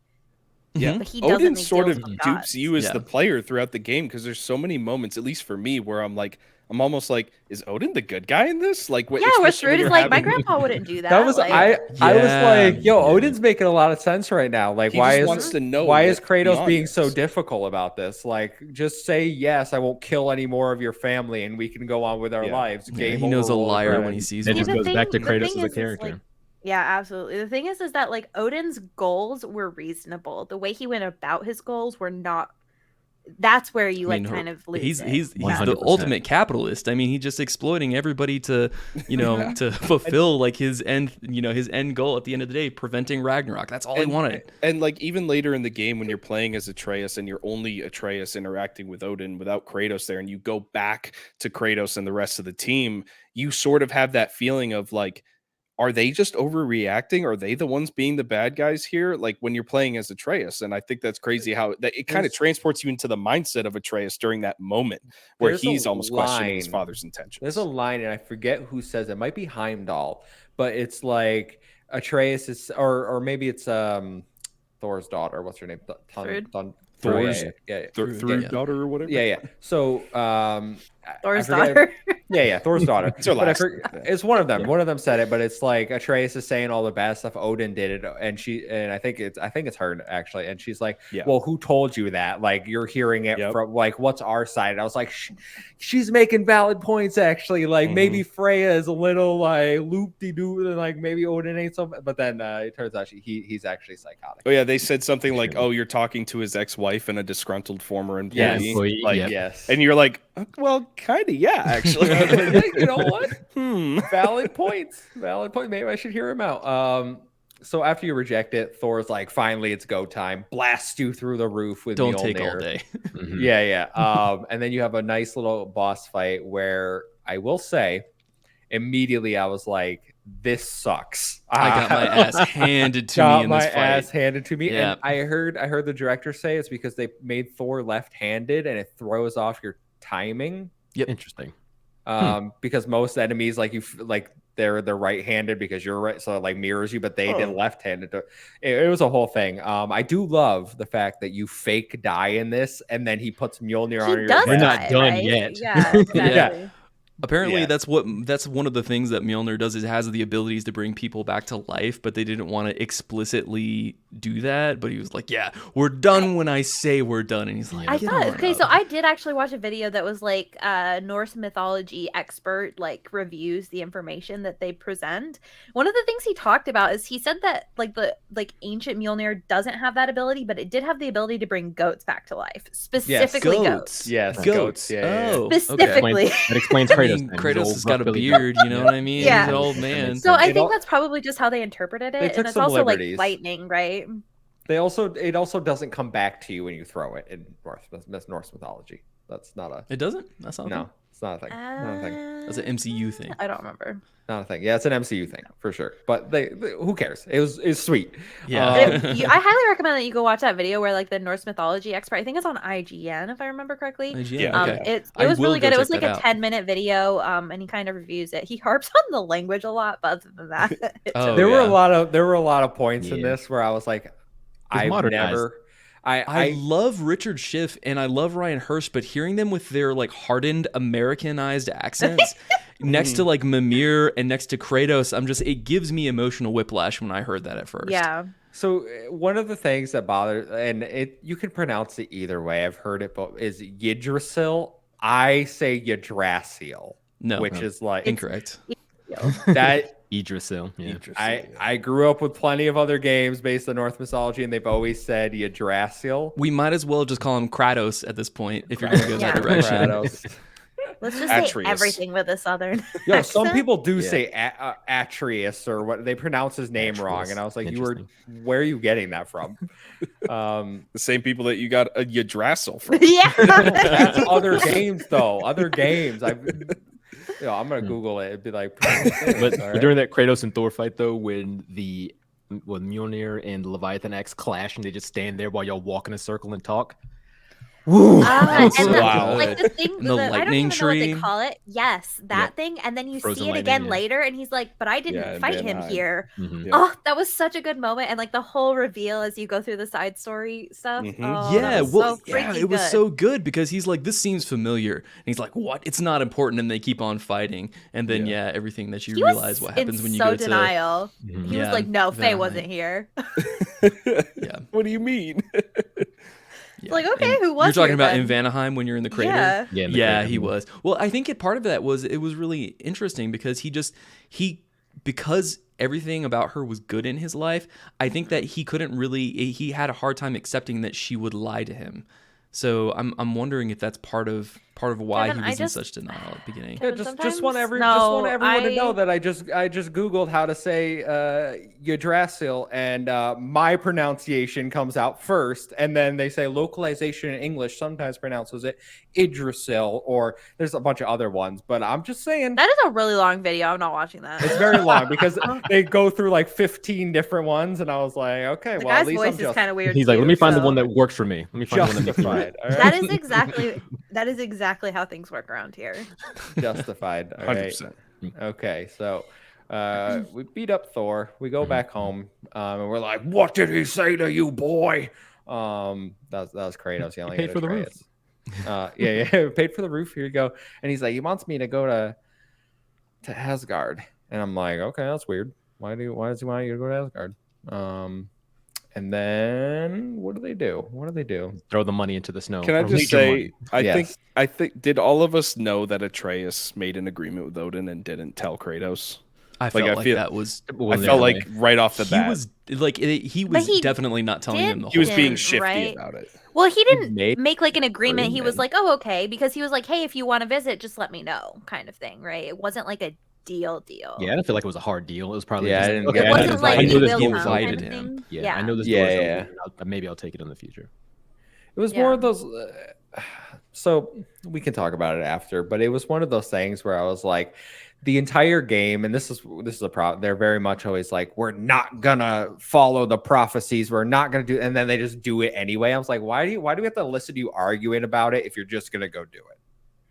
That's the part Because of the journey. it's not about the destination, it's about the reason that they're going there. That's why like the Heimdall fight was so important, because it wasn't about what happened with Heimdall. It's about the way that Kratos went about things, because it wasn't just like, I'm protecting myself. It was no longer that, right? It was like it was this entire development with his character where he wanted to be better, and other people were forcing him into the prophecy, but it was also that this prophecy was shifting because of the thought process, the way they went about things. That's kind of like when they visit the Norns, like that's kind of what they were showing is you are following your own prophecy basically, because like you will act a certain way. And so they were taking those steps to kind of change who they were, that allowed the prophecy to take a different route.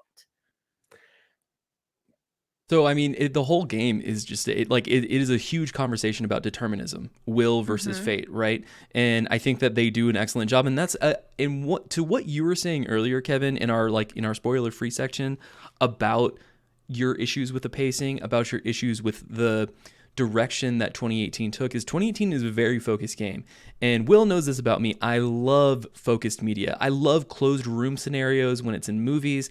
I love it when there is a central point. And it's about the little pieces that are building up to that. And that's one of the things when we did our impression episode that I had kind of an issue with, because like there are these things, there's this character is doing something over here. This game is so unfocused. So unfocused. But there's a lot of pieces moving around for sure. Yeah, but I think exactly. And I just didn't have the full scope of what they were doing and why they were doing it. And they do a really beautiful job of wrapping it up at the end, especially when you account for all of the side favors and everything that you have to do on the side. And I think that, at the end of the day, it was the conclusion that Kratos and Atreus make, is that, you literally get the fate breaker armor, that they're the ones who actually get to determine their own fate. And I thought that was one of the more poignant aspects of what they were choosing, even though technically what Groa had, saw in her visions came to pass at the end of the day. It was because they wanted it for the right reasons, and that's why they were doing those things. But it didn't fully, right? They were able to avoid some of it. I think that's one of my main problems, is I don't feel that anything was avoided until the final chapter. The ending changed, but the entire journey because of the journey that they took. But the journey was exactly what was prophesized. Like but you were told the steps were prophesied. So the physical beats of the prophecy came true, yes, but it was the mindset of the characters going into those physical beats. I understand that, but for me, that doesn't matter if you still do it. You can say, I'm not going to kill Heimdall. That's not who I am. And then you go and kill Heimdall. I don't care why you like. It's but then see, that's why this game doesn't Heimdall. click with you, is because this whole game is about why they are doing things and the emotional and like the inner turmoil of the characters. And that's why when you go on the side quests, like they sit and talk about like the ramifications of what they're doing. Like, for example, when you're traveling in Anaheim, they talk about like, they reflect like, oh yeah, we kind of messed up like the world a little bit when we interfered in the war. And they talk about the ramifications of what they're doing. Sorry, Alpha. Anyways, but yeah, so that I think that's kind of where you're missing that connection, Kevin, is like that's the whole point, is that you are connecting with those emotions. It just doesn't it didn't resonate with me. I felt like it was a very unfocused story that I didn't think wrapped up in a pretty little bow, and it's completely fine that everyone else does.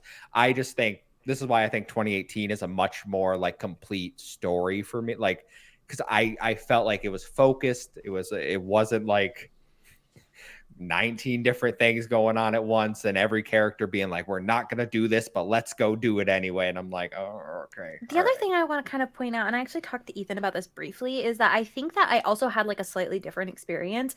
I was so stressed about Kratos dying that I literally, when you go to Vanaheim, I did not explore with Freya. Like I didn't do the like wedding piece. Like I didn't do any of that. That's I was sad. so stressed about it. Too. It is, and I did it later, which changes it. It was very bizarre.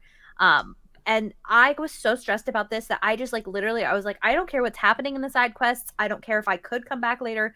I will figure this out later. I have to figure out what's going on with Atreus. Like I need Atreus to like be safe, and I need Kratos to be safe. And so I like blasted through everything there and ignored all of the side quests. And so I got like a different experience. So when you guys were talking about like, oh, then you do like this wedding thing and you kind of help her followers and stuff like that. I did the followers stuff with Atreus. Like I did a lot of this stuff. Yeah, a lot of stuff with Atreus. Yeah. And it changes a lot of the way that the world reflects. I didn't even know you could do that. Like you can't do the wedding one with him. That's the only one you can't do. Everything else you can do with him. I didn't even click in my mind. I did most of the crater with Atreus. Same. Really? Pretty awesome. Wow. Yeah. So doing like some of the side content, doing some of the ghosts and talking to, fighting the dragons, things like that with Atreus was really, really cool. I wish I had done more, but I didn't realize there was a part that you could still do on the back end. Ethan, I didn't think about it before. I did very little side content with Atreus, actually.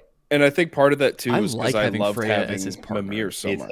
Me too. Their dynamic's really good, Freya. And I like traveling with Atreus more.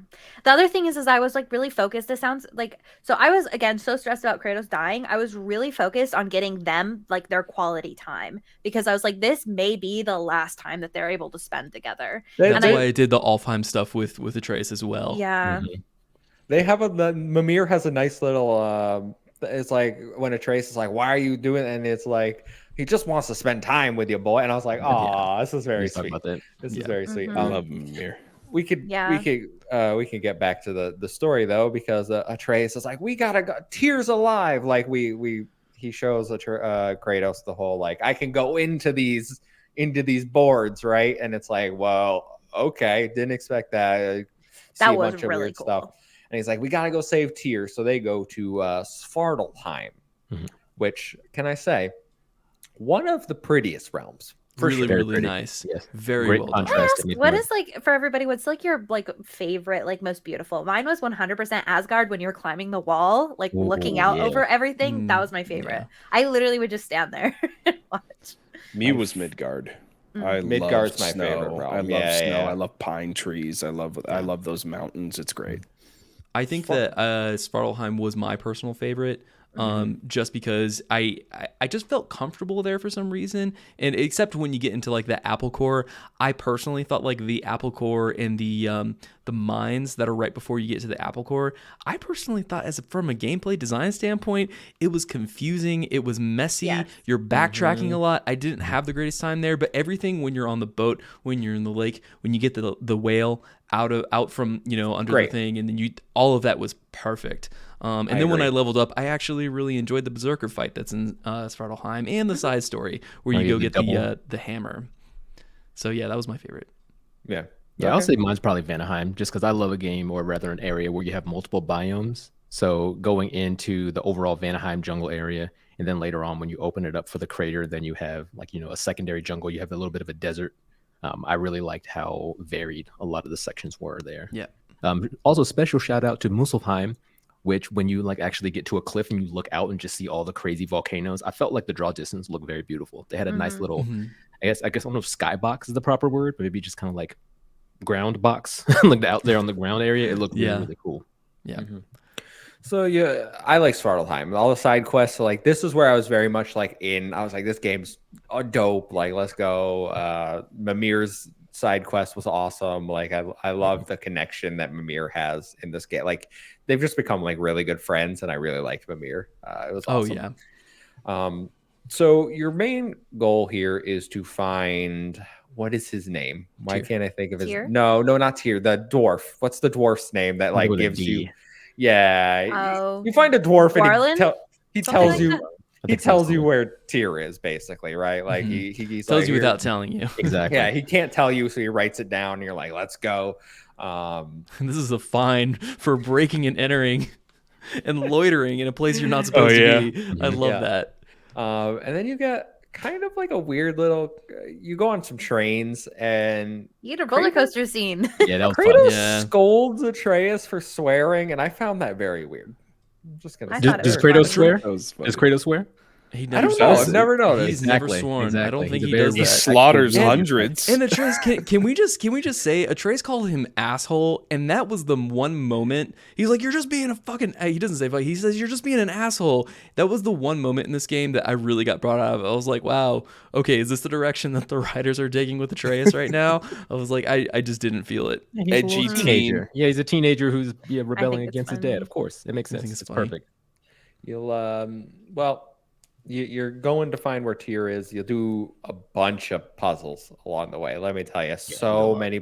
Like, how do I make the geysers move? I'm like, oh my god! Like, are we playing God of War? Are we playing Uncharted here? Like, what are we doing? I think one of my criticisms is there's far too many puzzles in this game, guys. I was streaming this game, and Will, he decides to be a gremlin and come into my stream in the chat and just be like, "Fight something! I want to see you kill something." I was like, I have to solve this puzzle. Will, what are you at? What are you doing? Get out of here! Puzzle and fight people. Go play Add another Scorn somewhere Drekkie. else. Go play Scorn. So you go down into the mines. You fight. You get introduced. I can't. Were they in 2018 the Iron Harar or whatever, Odin's personal I force? Einhar? No. Yes, Yeah. they were. Were Okay. they? I couldn't remember them. I couldn't remember. Yes, it. I'm I pretty don't sure. remember them. Because I know the Bifrost. I felt like the Bifrost was completely new for this. They Yeah, were that's what like I so thought. they are in the section where you're in Niflheim, like where you kind of get like trapped in Niflheim with In the mist what's her area? face with Freya's son. Yeah. Where he's like where you start going through like With the Baldur. visions. Yeah. It's like when you Oh, get trapped in You mean Niflheim. Helheim? Oh yeah, Helheim. I'm sorry. Okay. Helheim. Okay. That's what I meant. One of the realms. I thought the that wiki those were tells me- specific. Those I thought I those were thought you Hell were fighting against the army of the dead when you were in Helheim. Yeah, those were the weak ones that like fly and they the explode. the wiki says they're new to Ragnarok. Oh, Yeah. okay. Yeah, I think they were new. I think it might be like the Hellwalkers. Yeah, okay. that's what. Yeah, Hellwalkers. Yeah, They're also they very long. listen. Very They look similar. pretty similar. They look pretty similar. Yeah. Okay, But So shout you- out to the teams. I'm so sorry, Kevin. No, Shout you're out fine, to you're the fine. team for really going the extra mile for having enemy variety. There are so many more enemies in this game and different types of enemies with That's different true. move sets in this game that was not in 2018. 2018 is like 1, 2, 3. You're done. You're in and out of the fight. And then, like, again, I didn't play on Give Me God of War, but I can only imagine how a much thought nightmare. and strategy Will had to put in is a to complete playing the, nightmare. especially in the Muspelheim areas where Yeah, where they're you're getting the throwing mixed different people. types of enemies mixed together at the same time. Crazy. Like that fight 99 people without dying was a nightmare. Was it? Like Oh, I 3 can times. It imagine. was terrible. I didn't do it Trials. Yeah, the because trials were rough. I didn't like the trials in 2018, and I didn't want to do them again. So, They're a lot better, or I would say they're better, and they're a little bit easier than 2018. I didn't But like goodness the thing gracious. where did you do like the combo thing where you had to do like unlock one and then come back to the center and to do one the final center. trials. Yep. Ooh, that drove me crazy. It did. Did Yeah, not I like didn't that. like it. well, you find Tyr down in the mines, all right, and this guy is like Do the most. Bro, we're getting there.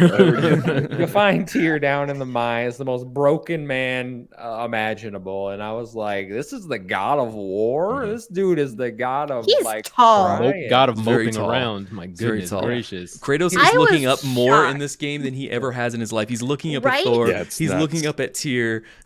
I was like, Some Kratos large is men. huge. Kratos is a large man. And like, how are these people taller than him? Yeah. Whew. Did you get the comment where Atreus is like, "You'd think that Tyr's the giant"? Yeah, Yeah.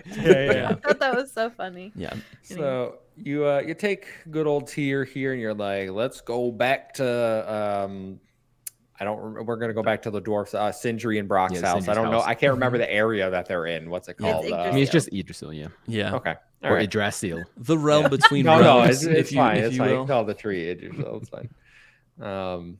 Yeah, the realm between realms is you go back and you're like, we found Tyr, and they're like, holy shit, you did find Tyr. And then Atreus is like, I gotta do something. I'm going to see Freya. And then this is the first Oh, time he doesn't plays tell it. anybody. He doesn't say Well, he anything tells to anybody. He tells Sindri. Yeah. Yeah. So then this is the first time you play as Atreus, which I was like, this would have been a good surprise if it didn't get I spoiled did cry. for me. I didn't know, and I did. What cry. is there to cry about? I get to play as the baby boy. That was exactly it. I was like, oh my god, he's so grown up. I was like, oh my god, this And is my the first Halo time they 2. do that dual combat thing where you have to like signal like Atreus to do something to help kill like whatever you're fighting. Yeah, I like cried at that part too because I was like, it's just in like, the middle of the fight. Together, stab the dinosaur head. Mid-death sequence. Well, I have to say, a lot of the times when I was crying, it was just like tears rolling down the face. It wasn't like full sobs. Got it. Okay. Like the wolf part, that was full sobs. Towards the end, full sobs. You weren't inconsolable at that point. It was just like tears at this point. I was just like, oh my god. Oh. Kevin, you missed over such an important character. We met Ratatoskr. Ratatoskr, character of the game, dude. The big squirrel. Give me a big squirrel in any game. Holy shit! What did he love Pro ZD voice? That was awesome. Oh yeah, Pro ZD did his voice. It was so good. Listen. You compile the hate on. I don't like that character. You don't like Ratatoskr? No, wait, because you didn't do all the side missions. That's he why. didn't even spend that much time. You got like maybe 3 minutes of him in the main storyline. It's annoying. Honestly, yeah, I know. It's like he would always yell at me. He's like, "Get over here and ring my chimes," and I was like, "Can you shut your mouth?" Wait, did you guys like go up to him and ring those chimes incessantly? Yes, and then he yells at you. Freak out at you. Yells at you. So funny. I was so glad. You're trying to get me to lose my composure. Well, too bad. I have much more restraint than that. One more time. Stop bringing the stupid. The different reflections of the personality was so fun. I really enjoyed that, especially like anxiety arrogance. Coming. Anxiety. The bitter Ratatoskr was voiced by some big name in Sony games, like the guy who voiced Joel. Troy Baker. Troy Baker. Yeah, Troy Baker voiced the bitter squirrel. squirrel. Yeah, that's funny. But cool. I gotta say, going back to the point about Atreus leaving to go find Freyr, what a bonkers move! Like I had no idea what was going through his head, and he's wearing the arrowhead that killed. Goofball behavior. I'm like, and he even figured it out. Like I forget if it was Sindri that told him, or maybe I shouldn't do it. And I'm like, you're still wearing it, dude. Like, he just like tucks it in a pocket. He's like, what are you thinking? Like, He's like, I'll just hide it. It's okay. I love this moment though. I think this moment was so important for the storyline because I desperately wanted them to reconcile things with Freya because I loved it when she was on their side in 2018 when she wasn't, obsessed with like trying to save Baldur. And I really and she obviously like she was very angry, but you could tell it was more of like an emotional anguish of the fact that like she was responsible for her son's death ultimately, as opposed to Kratos being the one that killed. She's just lashing out. She's taking her anger, and I wanted from the start for them to kind of reconcile. And I didn't know it was going to happen, and I was so happy that Atreus was the one to do that eventually. Yeah, it's just like. I can't. There was no way around that situation. It was either they both died or just Baldur died, and I know that Freya knows that. Like, but like, just seeing her like trying to like come to grips with it, it's like it was just so difficult because it's like what would have happened is that if Baldur had killed Freya, like he would have just turned around and tried to kill them again. Yeah. Kratos would have killed him out of like anger, like no, I don't think. No, he wouldn't have killed him out of anger. He would have been protecting himself, right? It would have been self-defense for sure. And I do want to make the point too how great we were talking about Kratos' depth as a character, and like throughout the game how understanding he is of Freya's anger towards him, and that's so nuts to me because in my mind Kratos should be like, you're an idiot. Like I saved your life, and I was gonna kill him anyways. Like get over it. I think and Will, you might be able to, because you seem to know the God of War lore more than me, but I think it probably goes back to how he felt when his old family died, right? Like he knows the anger of wanting revenge on even though he was tricked to kill his family in the original games, right? Like, but he knows the revenge of like, it's not really my fault, so I'm gonna like take it out on the other person. He's been down that road. He's been down that road before. Yeah, I think he knew where Freya was coming from. That's how I got it. So that's and he saw what revenge does to like even an entire world. Obviously, by the end of the third original game, he completely destroys Greece by killing the entire pantheon, going through that revenge cloud that he wanted to, and so he knows the horror that comes from going down that revengeful road. It doesn't just affect you; it affects everybody. I love all the times they talk about the previous God of War games. Every single time. When you're in Svartalheim and Atreus asks him, so like, what was Spartan training like? And he basically was like, I don't want to talk about it. And he was like, oh, come on. You know what I loved the where they talked about what's the guy he's like, have you ever screwed anyone over? I can't remember what the question was, and then he specifically talks about the boat captain. Yeah, he's there's this one guy I really did wrong by. Yeah, it was rough. I thought that was so funny. My favorite interaction was where they talked about time travel, and Mimir was like, "You didn't actually go back in time, did you?" It was like, "Yeah, I did. Yeah, I did." They made the PlayStation All Stars canon. They did. Yeah, that was very funny. Yeah, I love that. I do not wish to talk about this. Give us a new PlayStation. Give us a new Battle All Stars. No. What I will say. So Atreus goes off to Midgard. He's like, I'm gonna find Freya, and it became very apparent. Like, okay, Atreus's parts are going to be very linear. You're not really gonna have like much exploration. And I was okay with that because I felt like he isn't as strong. He's not Kratos. Like, he can't just go do it everywhere. He has to stay or he might die. So he works his way through Midgard with Sindri, finds Freya, and Freya is like, what are you doing here? Like, I should kill you. It was a very touching, like, it was actually pretty touching. Like, she understands. She's like, I'm not gonna kill you, because you could tell that she still kind of loves Atreus. Mm-hmm. Yeah. She cares for him. I don't know. Yeah, I definitely think that they bonded a little bit, and she recognized, she saw a little bit of him maybe that she saw in Baldur potentially. I'm not really sure. She doesn't expressly come out and say it, but I think that they do have a very strong relationship, and yeah. I'm glad that she didn't murder him. Also, I'm glad that she didn't like become a main antagonist of this game, because if she had, it would have been super bad, because Atreus literally told her everything the entire time when they first met. Also, I think it would have been because like she was such like, everyone liked her in 28. At least I did. I always got the impression that like she was very well liked character. So like making her the bad guy for so long I don't know if I would have been received very well. That's how I interpret it. But so Freya tells him to piss off, and he goes home. He's like, oh man, didn't work. And then he has dinner with Kratos and Tyr, and they're like, we're going back to Alfheim. And I was like, great. I hated Alfheim in 2018. I'm sure it'll be great this time around. And it was so beautiful. I hate Alfheim. This is so you know how they have the indicators on like the like on the walls that show you what you can climb and stuff? It is so beautiful.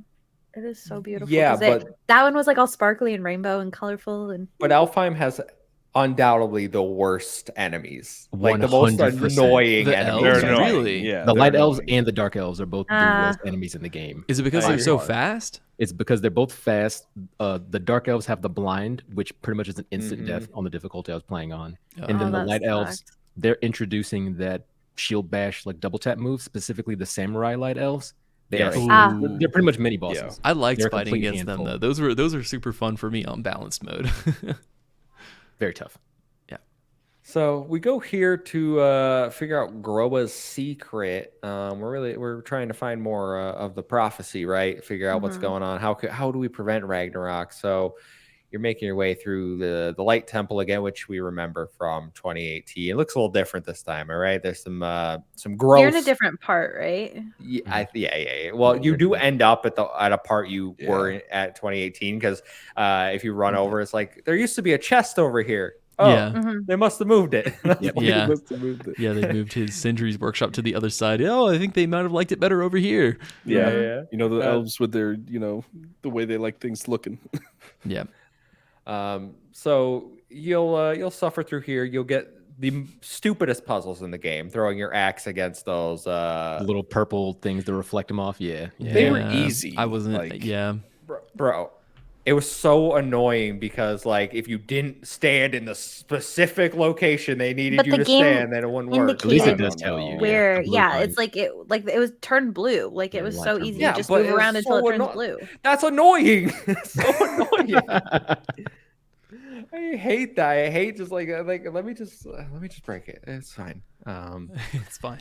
Whatever. You make your way through there. Does anything really happen? What happens? Well, the section 2 in Alfheim with the light. So when Kratos and his team see the light well, the well of souls. Yeah, they fall into the well of souls. Because remember that amazing scene from 2018 where Kratos gets sucked into there.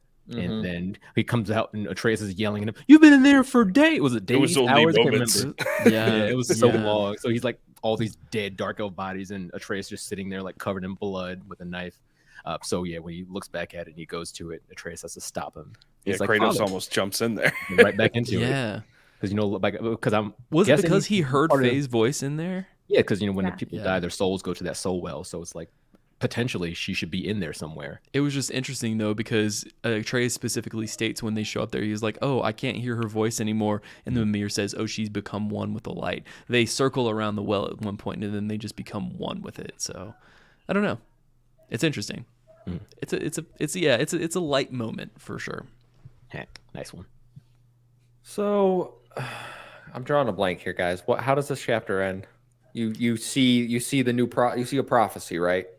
You basically that's just when get Kratos the prophecy. sees the first prophecy when you actually walk into the big fold out door things. That's the first one he sees. And then Tyr's with them, and apparently they go through the doors, and then Tyr starts asking questions, and that was the first time that I was a little bit suspicious because of the way that he was reacting. Really? I didn't have any. He was asking very pointed questions about it. And he was leading them to down this road of perception, and he was leading Atreus on, which was very interesting to me. And so I was like, and also the whole everything that Tyr kind of did from the moment where he joins you to the moment where you get the twist at the end. I'm just like, okay, why?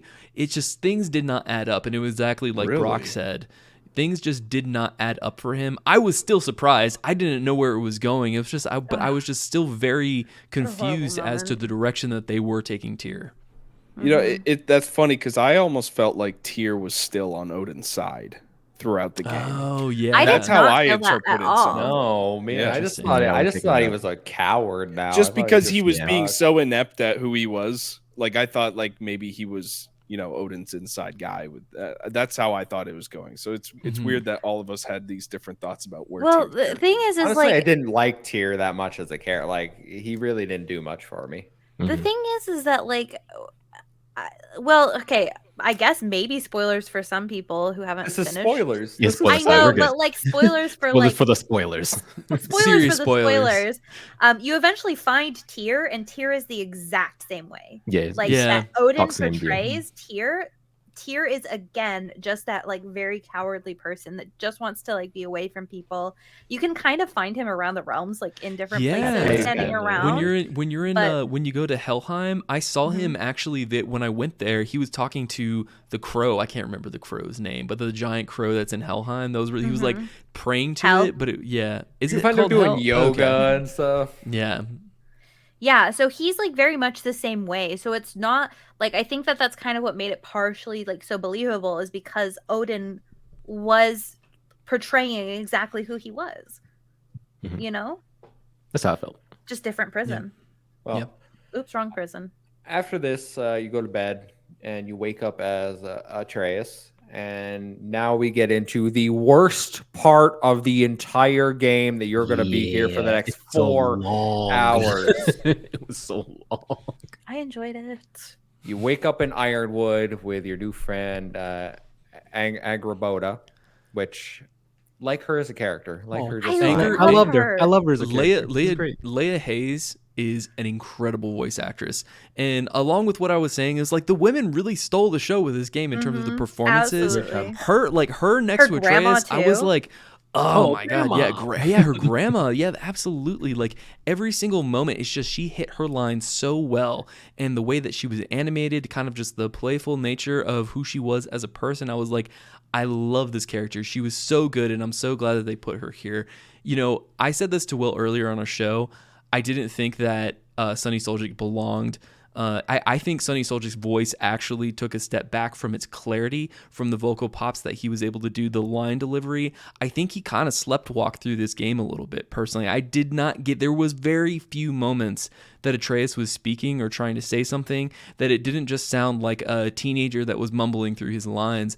And I really wish, as much as he grew into the character, as much as he really, owned who Atreus was, I wish they recasted him, because personally, I disagree. I personally think we would have gotten a better Atreus if they got a new voice. I don't think he was anything spectacular, but I thought, especially in this scene, I was like, oh, he has a crush. Like he's gonna be a little. I like, thought that was so cute. I was dying Yeah. because this is his first time kind of like being around somebody. He's like maybe Yeah, he's like away interested, from and his he has dad. no idea what he's a doing. girl my At all. age. Yeah. Oh, Yeah. I love when they start giving him advice too, and he's like, "Oh, you met someone." I've only known Valkyries, and they try to kill me. Oh, it's Like- so cute. I Like love her fighting it. was incredible too. Like how colorful her action was when they were actually doing the combat Because together. she's I like was a like, oh, this looks painter. so good. Mhm. Ah, So so good. you follow her, and then you proceed to have 4 hours of riding on this slow ass big Yeah. animal, getting a bunch of fruit and exposition. It's about the experience. You have to let the art It is wash about over the you, experience. Kevin. Hold on. You gotta let I- it wash over you. I did okay. You go around the first time where you gather up like the apples or whatever the first time, put them in the basket. I was like, That all right, should've we're been it. done. That we should've can been it. move on. And I she's agree. like, Again. we're gonna do this 2 more times. And I was like, why? Who thought the Yeah. pacing in this was a good and the director even knows like that this part is like divisive. It drags so long, and there are parts where I was like, I'm just gonna hold forward and check my phone because like I can't be bothered with this right now. And then you finally think it's done. You're like, I'm gonna go home, and then she's like, nope, we gotta go fight my grandma. And I was like, what is? I loved this happening? part. That I part was- love liked this the part fight with the grandma, because you yeah. I see. hated Okay, it. I specifically loved the part with the snake, and you realize like, and you kind of are like, that's weird. That like something's weird about that. That has to come back later. And then she comes back later, and Gerboda is like, the snake's getting really big. I don't Like- know what's going like bigger on. than normal. They Larger created than normal. Jormungandr. Yeah, yeah. Yeah. And then you get that realization where you're like, Yep. oh my god. And then you realize that the snake at Ragnarok is actually like not okay, the but snake that's in spo- Midgard. Can we now explain? So they made the giant snake in Ironwood, right? Mhm. Yes. Mhm. So now there are 2 of them that exist, and like, Yes. They're the and I same understand. one. Same one. I understand the same one, but like they're in the same point of time. So there's 2 of them in this Yes. timeline right now. Yep. And this was one of my issues because the side quest you do after, they're like, oh, I guess Thor really did send him back in time when he got hit during Ragnarok. Yeah. And I was like, that should have been said in the main game, but also like, can I get some explanation? Like, But can that's we- part of like that's something that it's like that's something that they talk about in the prophecy where I think they talk about it in 2018 where they're like somehow this snake is from like the future. yeah, I kind of know thing. that, but like, I So wanted they it. do explain it. They don't tell me how Thor can send someone back in time by hitting them. He just punch harder, man. Like Explain Superman, you it just gotta to punch me. harder. He just got smacked.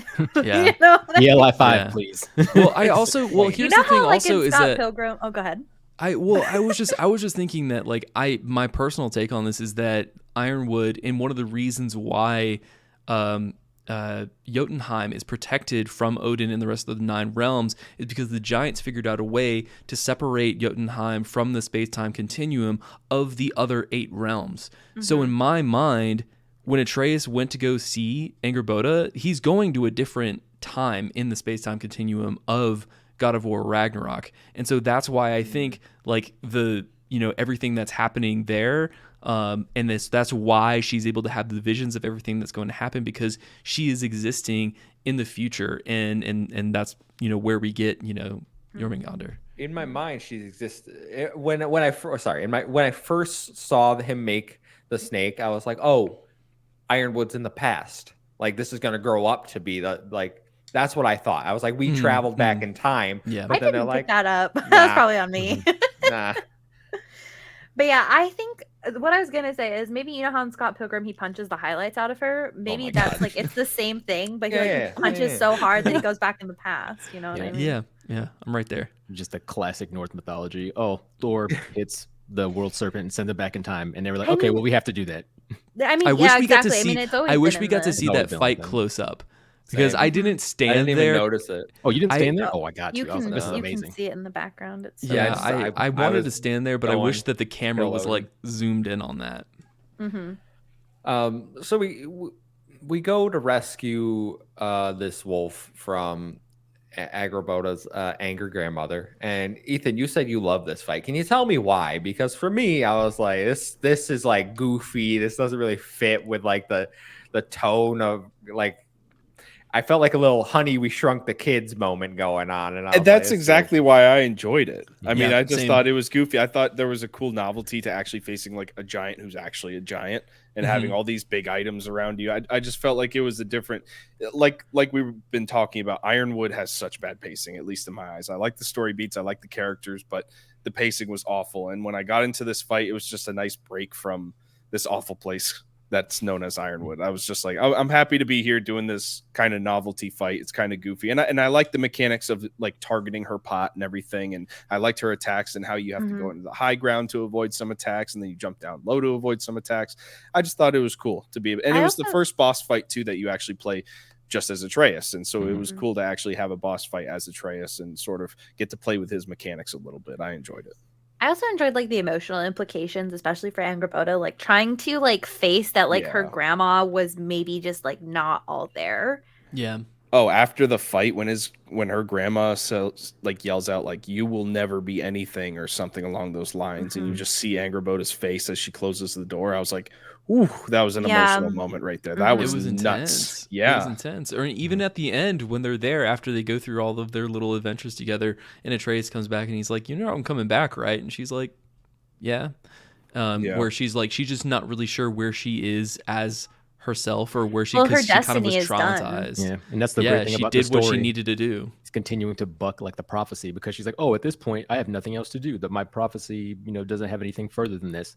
But the fact that she as a character does continue, and that's just part of how the rest of the game works going against the foretold, it just makes her character and the story that much stronger. Absolutely, because she could have accepted it, right? She didn't. She could have just stayed have to show up at Ragnarok, but she did. And I think that it made things a lot better for it. Should have killed the grandma. That's the difference between Atreus and playing as Kratos. Is not that Kratos is now all the time kill, but Atreus is going to be the first person to think, I can maybe get through this without murder. Yeah, and I think that that's like very much like the embodiment of what Kratos keeps telling him of like, because I think like a lot of the times early he says like, you need to be better, because he's trying to push this idea on to Atreus, and then eventually kind of turns into, we need to be better. Yep. Yeah. And that kind of shift of mentality is like, I think part of what makes this game so magical. But you see like Atreus, he's taken this message in and like, we need to be better. And he then kind of pushes against his dad, like, hey, you're telling me I need to change, but you're not giving me the space to be who I need to be. Yeah, near the end when Atreus tells Kratos, don't be sorry, be better. I was like, oh! I jumped out of my seat. Don't use my words against me, boy! I love a good callback. Yeah, so good. After being miserable for 5 hours, you finally return to Midgard and bump into Kratos, who I thought this was very like, he tries to go through the door and then Kratos like, that was the one moment playing as Atreus, I felt like a little kid as I was trying to go through the door all sneaky light, and all of a sudden I see this wall of a man come through. I was like, oh shit. And then you are in Midgard, you're at your old house, and then you get attacked by a Valkyrie, and you're like, oh shit, what's going on here? I got my ass whooped by that Valkyrie. I was getting my butt kicked for a long time. 2018, good lord. Yeah. That's how I felt. I was like, they just take the Valkyrie, like, what's going on here? Turns out it's Freya. She was still mad for killing Baldur. It's a little bit. And yeah, she looked badass in that armor. She looked so cool with a helmet on. Yeah, sick. So Kratos and her make a deal. She's like, your son, he came to see me and all this stuff. We're gonna go to Vanheim. I figured out Tattletale, you know what I mean? Yeah, for real. We're gonna figure out how to break the curse that Odin put on me, so I can go to all the realms. And then you get to travel through Vanheim, which I really like. This part of the game. This is like, okay, we had an awful part. Now we're back into it. I really like traveling with Freya. I like the dynamic between her and Kratos, and I'm very much on Nick's team over here. Like, ship them. Let's get it going, baby. Let's go. Let's get it going. Platonic friendships in video games, please. Yes, that's exactly how I feel. And I was so relieved when they didn't do the romance line with Thrud, because I was like, we should have more like relationships that are just because friendships. he's into Angrboda. He can't. But it doesn't make sense because he's into Agrabota. It makes sense because men and women can be friends. I thought they were going to do the friends. goofy thing at Accurate. first where it's like, oh, he has to choose between two girls I that he thought so, loves. And I was too. like, this is a YA novel. I was like, let's not. Yeah. Here's all I'll say: Leon and Ada Wong need to get together. Okay, all right, Kratos and Freya. It's predestined. I'm very much into Understand? romance. I love romance. I'll make you a But new Balder. We need to also be able to see these platonic relationships in media because I feel like it doesn't happen enough. True. Just saying. I'm still gonna ship it. So No. with Vanaheim too, when I first walked in, I love it now, but I hated Vanaheim when I first got there. Really? The second you started running around and you have these little pods of poison. Oh that you yes, have the to plants hit. suck. And the plants, yeah, the plants made me The hate plants it. were I was not like, this is fun. the Yeah. worst. I get hit by them and it takes a fourth of my life, and I'm like, this is the worst thing of all time. No, that would be the difficulty because it didn't That's do exactly what it anything in was. balance. Yeah. That's exactly what it was. It was the just worst so thing of all annoying time. in balance. It was just like, okay. It Yeah, took it was like, tiny oh, chunk. I have a status effect now. This is annoying. Like my Mhm. controller vibrate. Like yeah, it was fine. You keep making your way through. Eventually, Brock gets strung up like a cattle, and turns out Yeah, he does. it's Freya's brother. Mhm. Great. They have very naming. different names. I loved his In- character though. In their I love fun. Freya's he was name. very Freya. MCU-ish for He was me. Nathan Drake. Oh well, you want to know why he was MCU? Is because the voice actor who played Freya was Brett Dalton, and he was in Agents of Shield as Grant Ward. He was also way, it's Grant. I love. he's Grant Ward, and he's also 180. loved Michael from Until Dawn. If any of you guys have ever Yes. played that, he plays Mike from Until Dawn, which is outstanding. So excellent casting. I should have known that was. I'm like, oh my god, it's his voice the entire time. That makes a Yeah. lot of sense. Yeah. All right. Cool. Yeah. But I said the MCU wasn't a bad thing, by the way. I love the It's MCU. very Like quick. he Same. just Yeah. he felt very like different to other characters that you meet in the God of War universe. He was just a schlemiel. He didn't know how to get his life together. Everything that he tried to do, he like failed at. Like you're always having to bail him out of these situations, which is such a little brother syndrome, I think, which is great. Everybody in Vanaheim was like super different. You had the Southern dwarf. I was like, my wife always made fun of whenever she heard the dwarf talking. Lunda, Why? Lunda. Why is there a Southerner? She sounds just like running around? she's from That North was kinda Carolina. weird, yeah. Yeah, I liked yeah. her a lot. I really like fit, y'all. I liked her, but it You didn't don't get the fit, ball. You go got get the any time ball. to talk? Yeah. I love that she was making Kratos uncomfortable. It was very Yep. funny. She's Extremely she's He like said she's a too horn dog. friendly. You're the She's a horn. horn dog. He warns Atreus like later on. He's like, don't. Don't He's talk like, to her. stay away. Also, I think that's the only character he's scared of, honestly. Yeah, Probably. I wore her armor for the majority of the game after this. Oh, by the way. really? Great armor. She Yeah. had great armor for sure. Yeah. I It's wore the it's her Wraith armor is the one Wraith armor that was gets awesome. it sheds the poison, right? Or it sheds Well, any no, of it the makes status it so that effects. when your barehanded attacks make enemies poisoned, and then the Okay. waist and the arm guards make you do extra damage to people that are poisoned. So Okay. it's Interesting. a little combo armor. I wore, and I also thought it looked really awesome. Yeah, So like that all was- red. I was That was definitely playing really Fashion it. Souls here. I'm not even gonna Oh, lie about huge it. Fashion For sure. Souls. What did you Yeah. think about the Falling Star set? I couldn't. I loved With it. the all Did gold you one? like it? Not the I all don't gold know one you about get it. from when you purify the crystals. Yes. Yeah. Yeah. So pretty. This- Guys, Did you I'm- guys The get effects were bad, the though. pre-order like snow armor thing, or did that only Oh, get yeah. physical Yes. copies? And I Oh, yeah. immediately took them off. The Riven Snow was good. The Riven Snow was good. The other one, the Dark Veil. Darkdale Wait, you know, armor, I thought was my Ooh, favorite. yeah. It was very like, I don't know. It was very machismo. I don't know. It was a lot of metal and gold on there, and I was like, this doesn't like scream Kratos at this point in time, but it looked cool, so I kept it on until I Yeah. got a better armor. I literally wore this armor until you get the dragon scale armor. Ooh, the The dragon. dragon scale armor is really fire. cool. And I only made that because of the trophy. I was like, I'm not getting the platinum, but I need this trophy. Mhm. Let's Yeah. do it. Yeah. I really quick before Yeah. you keep going, I realized that we kind of passed something that I wanted to talk about. I love the moment when Atreus punches the chest. He's like, and then Oh, Yeah. Yeah. He's like, it looks tries like to be my his dad dad. did Makes it. it look, yeah. Yeah. Yeah. Oh, that was Yeah. one of my favorite times. moments. I was like, how is he gonna? That was my question. I was like, how is he gonna open this chest? Because there's no way, right? And then he tries it. He goes right at it.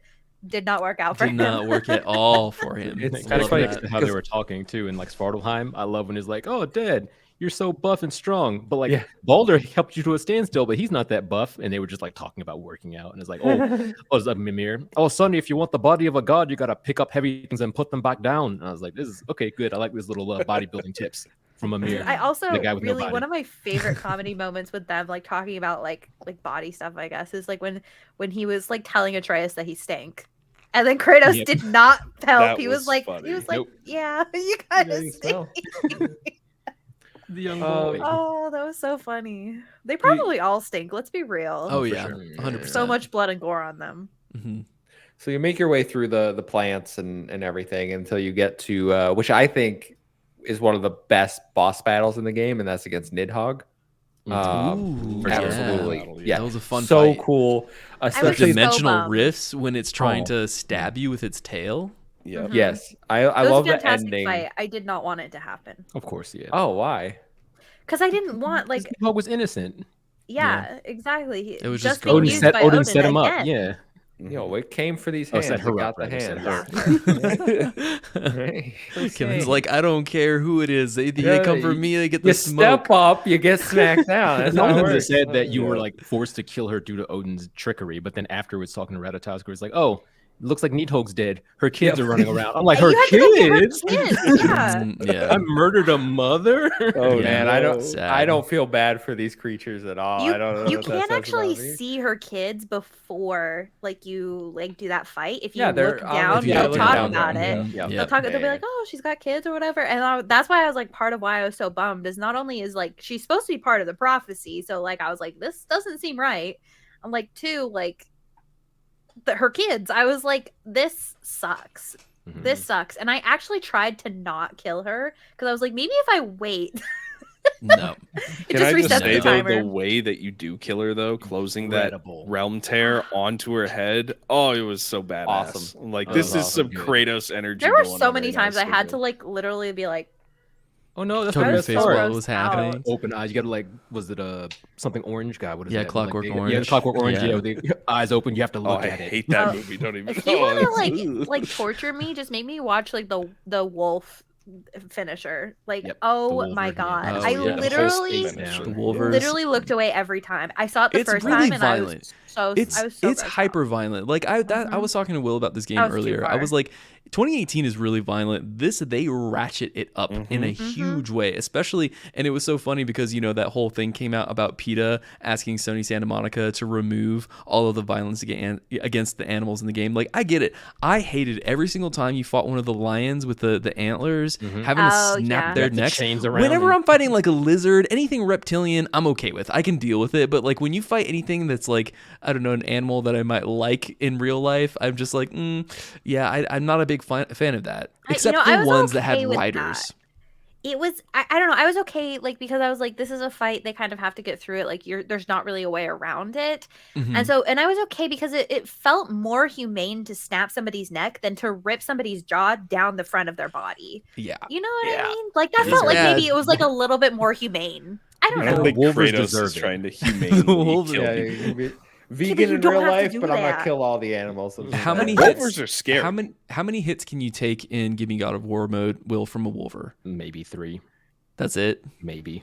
And it depends on if you're lucky. Yellow, depends if they're yellow or red attacks. I think red attacks can one shot you even at full health.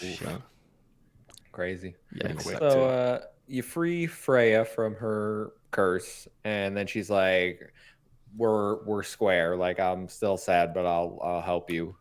Take down Odin and prevent Ragnarok or whatever she wants to do. And then you go back to Sindri's house and she's like, oh my God, Tyr, you are alive. Like, what is going on, man? And then Atreus and Kratos get into a fight and Atreus is like, you can't tell me what to do. And then he runs away. That's how it's out Sindri, the homie. Yeah. Well, yeah. Turns into a bear and he slaps Sindri in the head. Yep. Yeah. Yep. Sindri takes some abuse in this game. It's really sad. Poor Sindri. Man. Yeah, poor Sindri.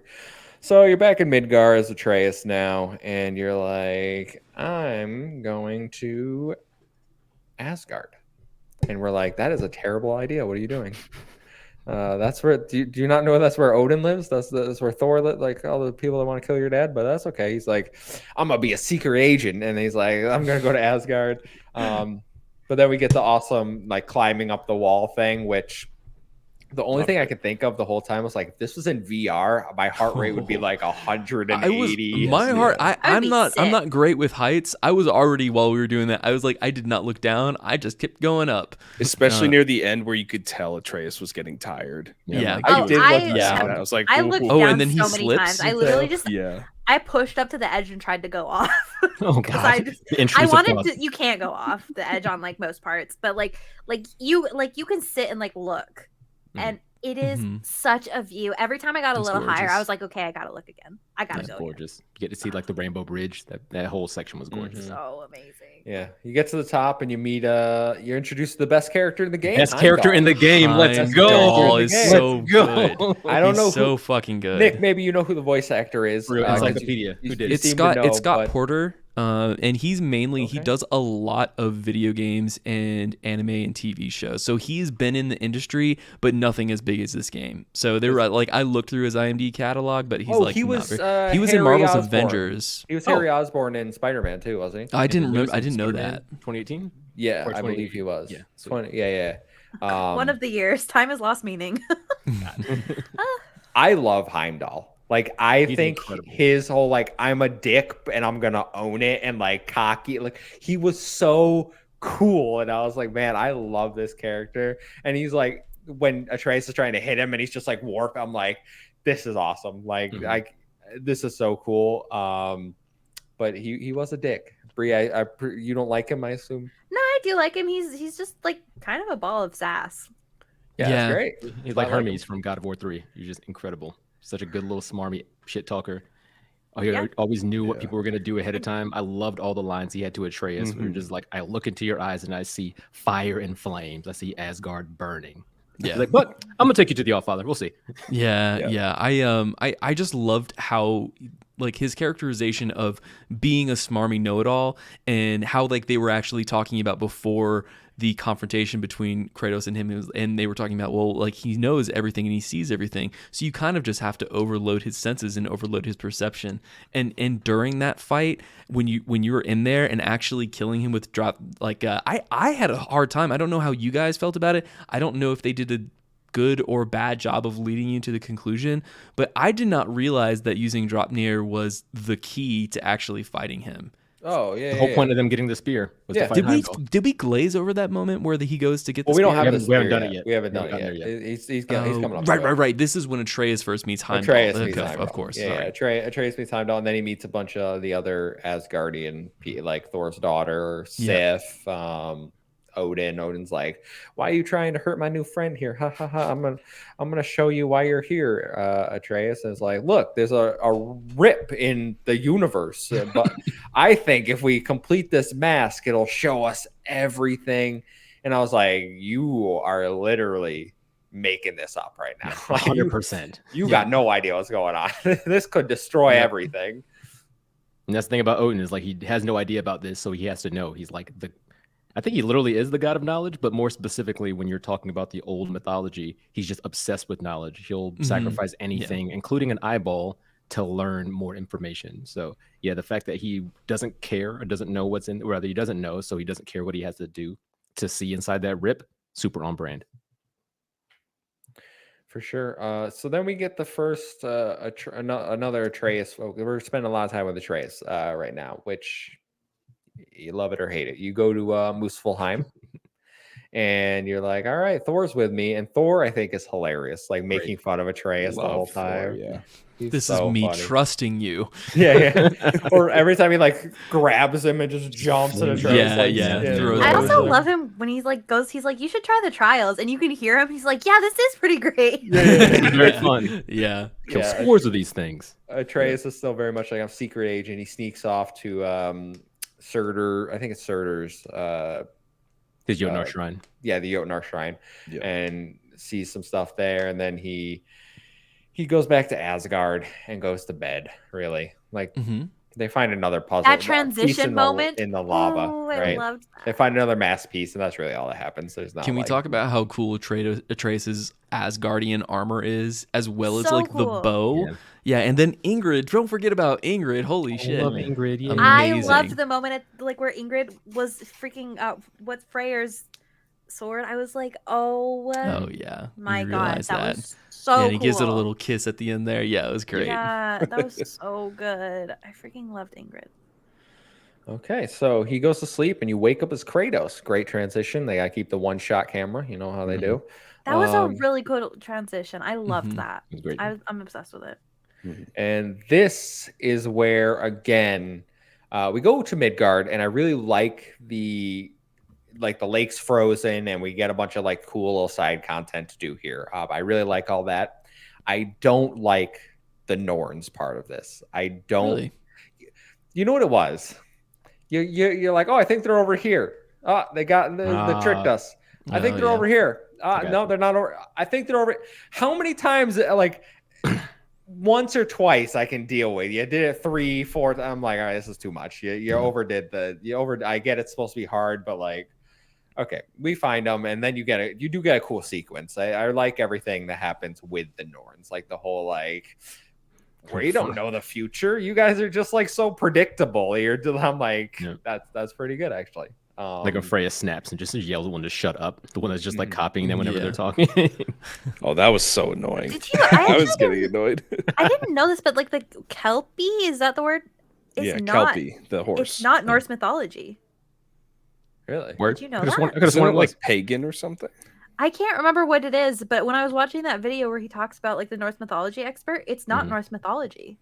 And That's I didn't know that. Weird. I swore it was. Kelpie is Scottish Gaelic, shape-shifting spirit inhabiting the locks of the Scottish folklore. I feel like people conflate like I Scottish wasn't upset that it was Gaelic there, mythology with Norse mythology. Mix them up, It's just white people, you know. There is some back at it overlap again. because the Norse conquered. Back the at United it Kingdom, again. Another one. Can I say the Phantom you fight here? I love fighting phantoms. They're so easy. I love them so too. Easy. Yeah, I don't know how you felt about their movesets, Will, in terms of how fast they were in between each of their like attacks on you, but you know, I found them like just teetering on the edge of being just mildly challenging, but then at the end of the day, you know, you're always able to like one shot them. Are these enemies that split into 3 after? No, those are the whites. These are these are the enemies where you have to find their little rock and break it. Yep. Which was Such super a annoying unique in way to do it. Alfheim. It was a very I unique way to hated do the one in Alfheim because they hid the rock in one location around the corner from where you first encounter it. It was so annoying. I had to look up a playthrough to see like where this fucking thing was. I naturally ended up down there for some reason. I don't know why. Really? I came across it before I even fought one in the story, and I was like, "What is this?" So then I had to kill it. Yeah. So you basically get told like, you guys are so predictable. You're just gonna do what prophecy says anyway, and they're like, no, can't be true. Yes, and then so you go back to Sindri's house, and then Ratatowsker's like, someone Nidhogg's missing. What's going on? And we're like, I don't know, man. Important story section though. Don't forget, before they left Midgard, they saw the noose on the tree.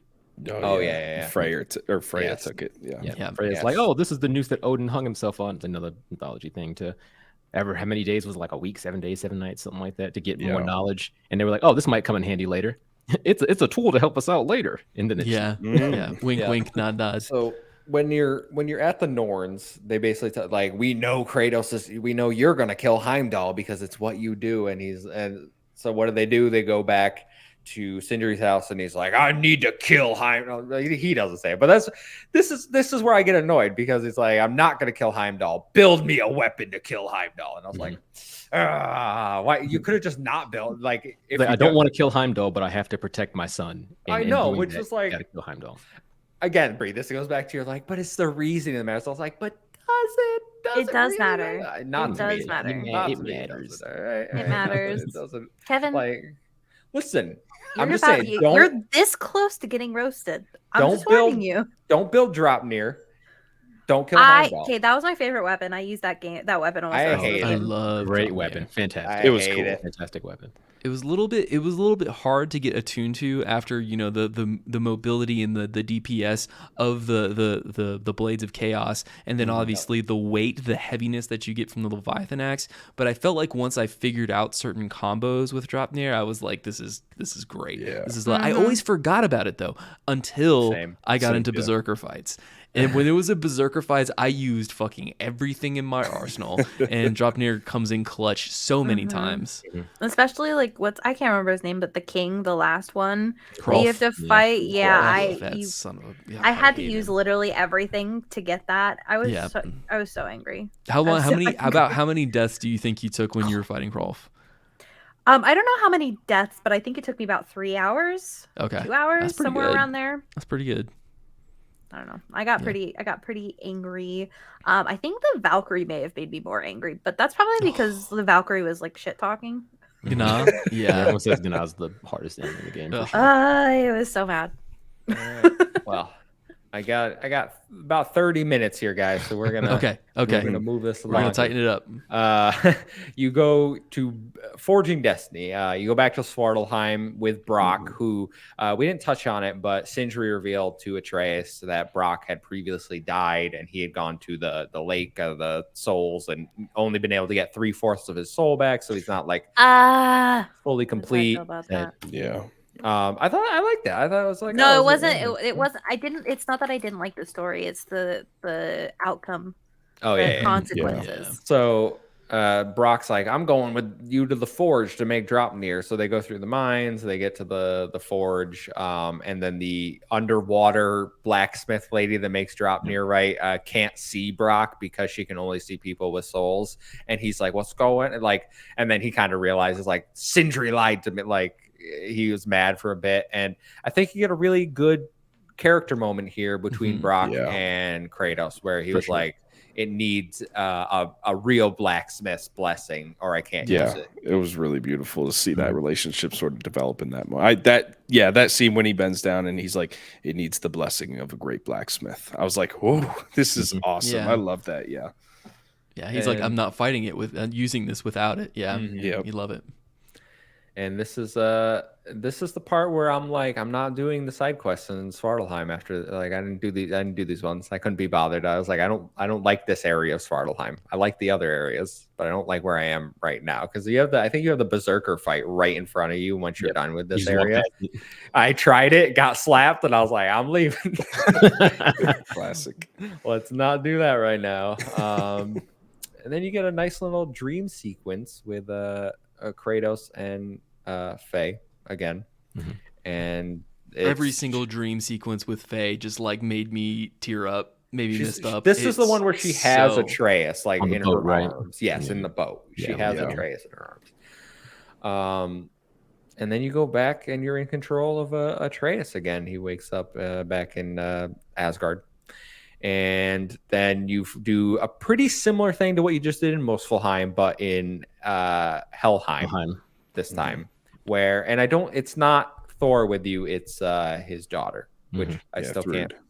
Thank you. Her name boop, it's out of your mind. Out of your mind. Yeah, I like her character too. I really like her. Was there anything there to begin with? Is my real question. You know what I mean? Anything. That's why I go.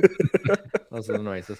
So you go looking for the mask in Helheim because Atreus is like, I interpreted the message on the new mask piece that's got to be in Helheim, and I really like this part of the game actually because you make new Fenrir. Finding Garm. Yeah. Garm is annoying as hell. Garm. Yeah.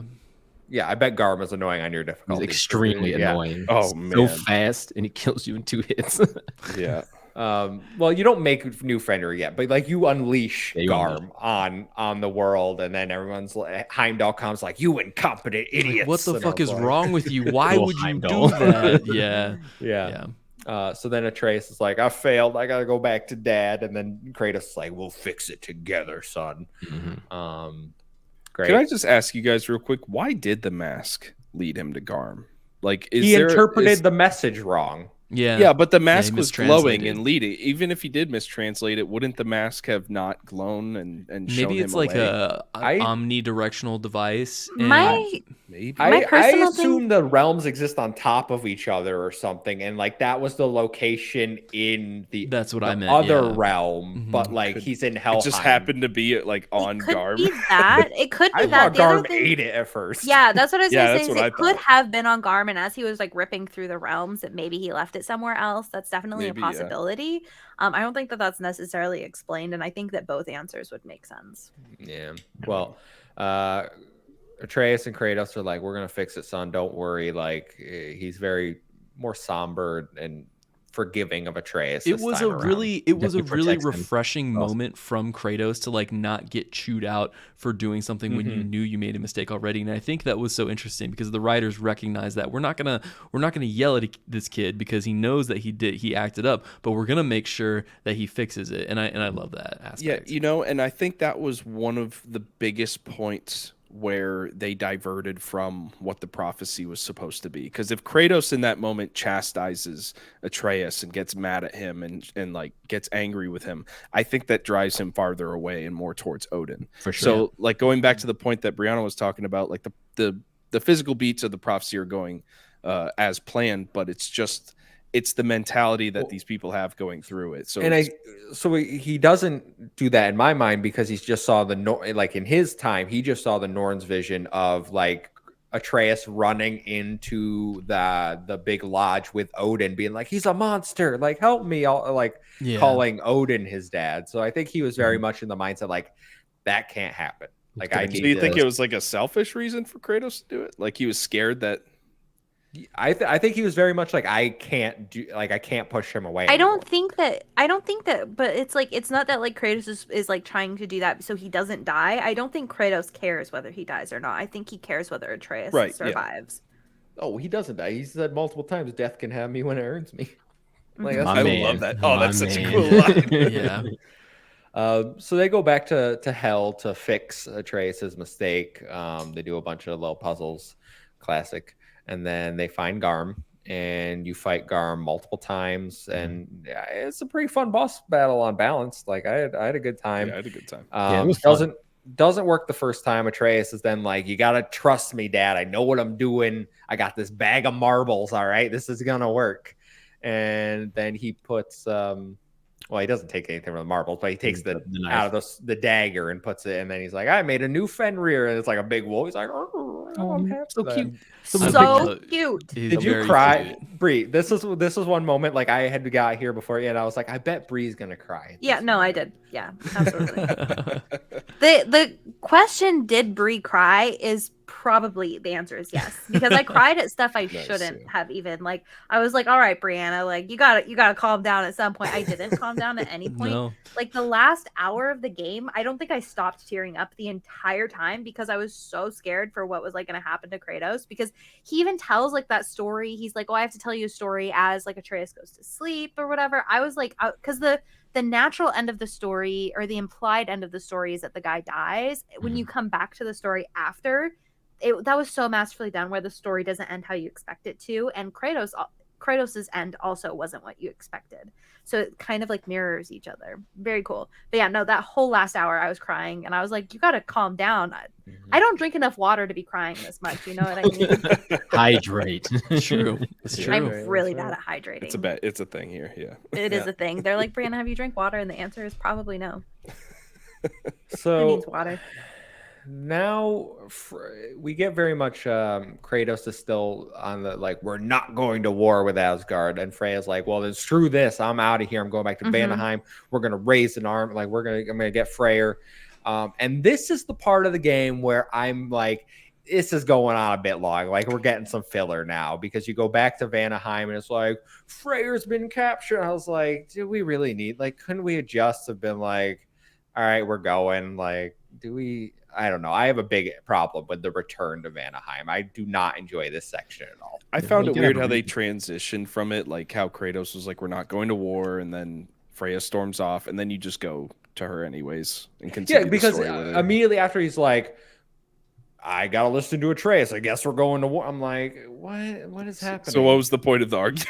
Yeah, what did we just sent Freya out the door 5 minutes ago, and now we're like, we gotta go get her because we're going to war. And I'm like, why didn't we just go with her? I think in defense of like the choices that he made is that at the end there, none of it was the fact that like, well, I think it was more than anything else is that he loves Atreus so much that even though he definitely wants to not have this war happen, he's going to do whatever he can to protect his son. And if his son is in the line of fire, and if Heimdall is coming for him, and he's the one that's going to be the next step to it, I think that it just makes sense in terms of a logical progression for the story. Well, but that's just me. Yeah, I mean, you do get some prophecy moments, like you get the moon back for the two wolves, which I loved. I loved. Dude, the transition between day and night is so freaking cool. The animation takes too long. No, it doesn't. Stop. It's too long. I don't. It's fine. Like, stop. Oh my god. Oh my god. I accidentally did it twice, and then Freya yelled at me. She's like, "Did you? Oh, that's funny." Yeah, if you do it, she's like, well, we can't use the bridge now. And I was like, all right. Kevin, I think you just need to play Pokemon games. That's all you need to do. Just to get your quick mechanics, get your quick fix. That's it. No more games for you. Pokemon's too slow, too. They need to hurry these animations I will agree with that. We'll talk about that later. Ridiculous. So you do fight Heimdall here. And Kratos does his best not to kill him. He cuts off his arm and like basically does everything but he's very much. I would have thought he would have given up at that point when he fucking. It's not in Heimdall's nature.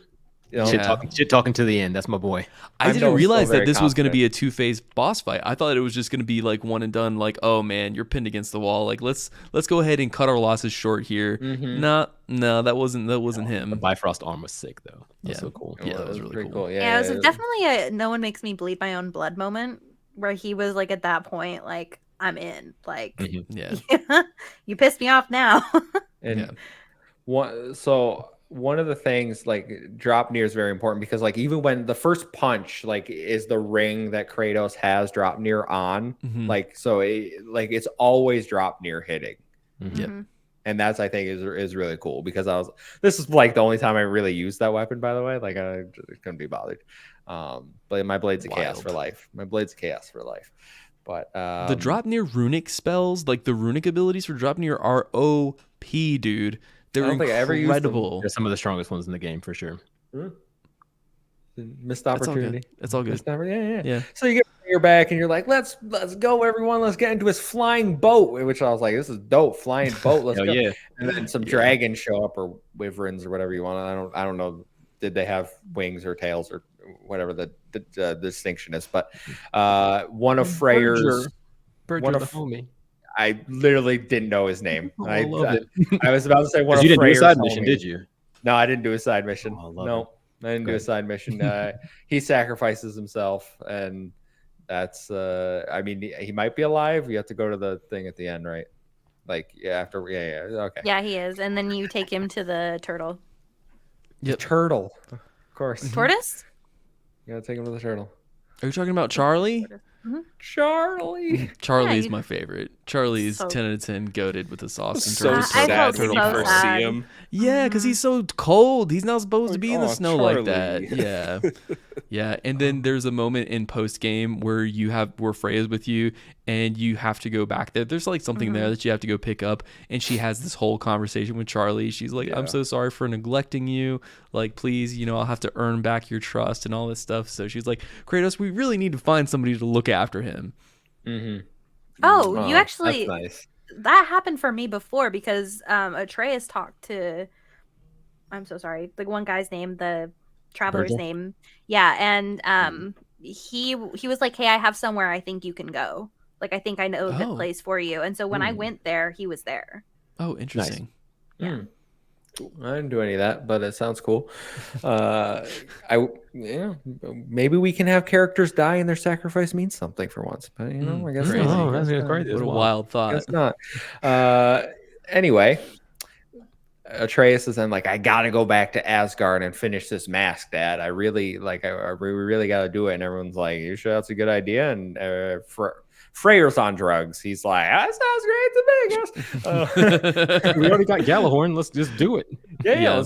What's the worst that could happen? So the Atreus goes back, and you meet Fenrir when he's on his way back, which is like, oh, he's cute. He's hanging at home, like his old home, but he definitely doesn't fit he's just in the backyard now. So you're back to Asgard, and then you have another, like, I don't even know what to call this section. You go to the bar, and yes, you didn't like that section? It was I had so much fun. I was very much like, at that point, I was very much like, this game's going on too You're talking long. about the bar fight in Asgard. In his Thor was great. I was like, we need to move on. Like, I get Thor is like, I don't know, he's just being a drunk. He was a drunk dad, and it was so interesting because you see the contrast between how Thor is acting and like the implications narratively of like the decisions that he made. He doesn't believe that he can move on. He is just this big walking, 8'5", man child who is so powerful that he has no real reason to grow emotionally. And like, but you see how like he's actually suffering because of what Odin has done to him over the course of time, and the fact that like he does care about Thrud because like, of course, like he's going behind his wife's back and training her. He's like, you need to know how to do this someday. Like, there's so much good stuff like right there, and they do it so quickly, in my opinion. I don't know about you, Kevin. Yes, it's fine. Like, I could, if it wasn't in the game, I wouldn't have felt like any less about Thor. Like, I wanted to know so much more about Thor. Give me all of the ginger Thor that you can. That Thor DLC where I use Mjolnir. Hell yeah. I really that's another reconciliation. Reconciliation. I wanted a reconciliation between like Thrud, because she got smacked away and didn't see his like redemption, and I'm sure they'll tell her, but like he finally stood up and she didn't get to see that. Yeah, that well, Atreus says at the end, when he's walking in Midgard, he's like, he tried. Yeah. So you go to Niflheim because Atreus is like, yo, Odin, my bad, I read it wrong. Like, it's in Niflheim. Let's pop down, like, grab it real quick. Drunk Thor is pretty funny throughout this entire section. Like, he's still, he's still funny. So they get the mask, and then Sif shows up with Hriston Mist, and they're like, Heimdall's dead. Take him into custody. Oh, yes. Thank you. I was like, how did they get from there to where Kratos was? Because like, he needs to get back, because he has that little like that break in case of emergency marble from Sindri, and he's like, if you're in trouble, just throw this at the ground and say a word. That is it. I forgot right about before that. Thor kills him, you're just like blah blah blah, and then he pops back up into Yggdrasil. Yep. Okay, that makes a lot of sense. And then you take control of Kratos again, and you get the most probably the part that Bree cried the most at, where no, you didn't care about this. You didn't care about this. No, I didn't cry at this part. It's not because I didn't care. It's because I was in shock. Okay. It was purely like a shock reaction where I was like, no, this isn't happening. Freya will fix it. It's okay. It's fine. I was in denial. Like, I had a whole 7 stages of grief. We should probably just say what it is. Turns out Tyr was Odin the whole time. And Brock was pretty suspicious, and he got annoyed at Brock asking questions. So Brock got a shiv in the stomach and dies. And dies. Like, is really dead. Really tragic. Like, so that was your important death that matters. There you go. Hope you're happy. Yeah. You asked for it, Kevin. This is your fault. Yep. I liked this part. I was like, oh, that's a good twist. I didn't see that coming. It's an excellent twist. Did you go to his funeral, Kevin? No. Oh. But that's the real credits. I looked it up. It's credits number 2. This is true end credits. I looked it up. It's fine. Okay. As long as you saw it. As long as you watched it. I saw it. I just couldn't be bothered at that point. I was I like, couldn't be bothered, this man says. With Blood Upon the Snow playing over the credits, that's when I had like the real cry. Because I was like, he's like really gone. Cozy and like in the truest way. And the fact that like, I mean, we alluded to this earlier, but the fact that like because 3/4 of his soul was only present, that he doesn't have an actual afterlife. And the other thing is it's not even, it's like he's missing the part to specifically lead his soul, right? Like that's the part that he's missing. That's what he's missing. Yeah. Because otherwise, if he was missing one of the other parts, I think it probably would have been fine, but he's specifically missing like the part he needs. Yeah. Yeah, it was rough going there. And Sindri blames Atreus, and they get into a fight, and it's like, we're not family anymore, and all I this stuff. hated that. No, that It was so scene was realistic. That was hard, yeah. It was so realistic, but I hated the fact that That's- you had to have that issue with Sindri. I know, but the thing is like, unfortunately, like that's just kind of like how like grief is. People act crazy. Yeah. When grief happens, like I don't know if you guys been around those funerals, but people fight over people's stuff. It's messy. And what I think is cool, Sindri's acting crazy. He was fairly justified. He said, "You took my friendship, you took my things from me. Yeah, I gave you everything. I don't even have family left." I'm like, "This is what sorry looks like." And I was like, yeah, he's telling the truth. That's all facts. And no, it is truth, but like it's also like just like it also is that pure grief where it's like all of the things he's saying are true, but it's not like, I don't know, personally I don't feel like it was truly Atreus's fault, right? I don't know. Nobody could have known. I mean, he go get Tyr, but like it wasn't. He couldn't have known. Yeah, and what I think is cool about that whole storyline is throughout you kind of think like, oh, they're gonna make up at some point, right? But it's like, no, Sindri's mad at him until the end, even into the second credits after the funeral and everything. And I was like, oh wow, they're actually just gonna end it like that. And that was so real to me. And he blips out when you're in Svartalheim. Yeah, that's absolutely crazy. And his red eyes, you see his eyes are just like red with anger. He's covered in blood and Ragnarok. Stuff. Yeah, he's dirty and he refuses to have dirt on him. He was a germaphobe before, so. Yeah, I really hope we get a moment. I don't care if he reconciles with Atreus. I care if he reconciles like with himself. Like I want him Brock's to have death. that healing moment. Yeah. He's gonna be the main. They were both main characters in both of these games. I can't see the writers stepping away from them in the next story that they tell. I could see them leaving him angry though and going for that path of vengeance. Apparently Corey Barlog specifically said like Ragnarok needs to happen and Brock needs to die. Like those were the two directions he gave. Yeah, to Eric Williams. Corey? Damn it, Corey! Just trying to tear. This is why we hearts out of can't our have chests. nice things. Yep. So then you get a very somber chapter of like hunting, and I was like, okay, this is going on a little long. Like, I did enjoy the moment though where they said like we're going on the hunt, like we're going. Yeah, and how Atreus is sort of mimicking his father after they buried or burned Faye, where it's like, what do you want to do? And he's like, it's time to hunt, and then they just go, and then he's like, in the direction, in the direction of deer. In the direction of deer. Oh, I love that. That's a line from 2018. That's one of the moments I played. It's so good. So great. Yeah. So, they eventually go back home to Sindri's house, and then they're like, let's go start Ragnarok. So then they go to Muspelheim, and they're like, we got to make Ragnarok. We got to talk to Surtur, and we got to talk to, what's Surtur's wife's name? I can't remember. But doesn't matter. We never meet her. You guys went back to her realm after, and you could hear her crying. Yeah, I remember that. Oh, that's heartbreaking. It was awful. Really they were like, who is that? And he was like, I'm pretty sure it's so-and-so. I think it was really sad. You can hear her the whole time just crying. Yeah, so you go to Muspelheim, and there's way too much climbing on walls. I was like, bro, just fucking jump. Like, I'm just way too much climbing right now.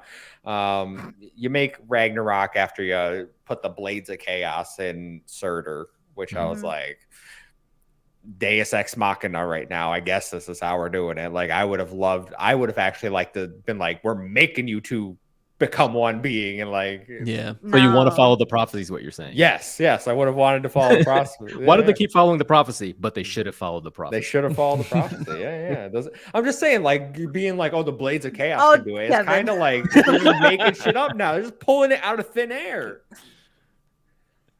Anyway, they make Ragnarok. He's a big giant, like a space cosmic monster. And then two Valkyries show up, and I was like, this boss battle. I was so scared of that fight. This boss battle, it was so fun, though. Once you learn the mechanics of Hurst and Mist, it was so fun. But this was another perfect example of me hating that I wasn't good enough to just survive all three phases of this boss fight. Because they have 3 health bars, and I'm just like, ugh. How many times did you die in this, Will? Like 2 times. Oh, damn. Yeah, I made it through pretty easy. They kept leveling up. It was crazy. Yeah. You made it. It's so funny because, like, in our DMs, Bree, you were talking about like how difficult some of the boss battles was, and I was like, you don't even know, because I was talking about this one. I was like, this one's gonna kick your ass, It did Yeah. not kick. Yeah, I was it's very sort of. scared. It may have been that I was like more on edge because I knew the Valkyries were super difficult in the first, like in 2018.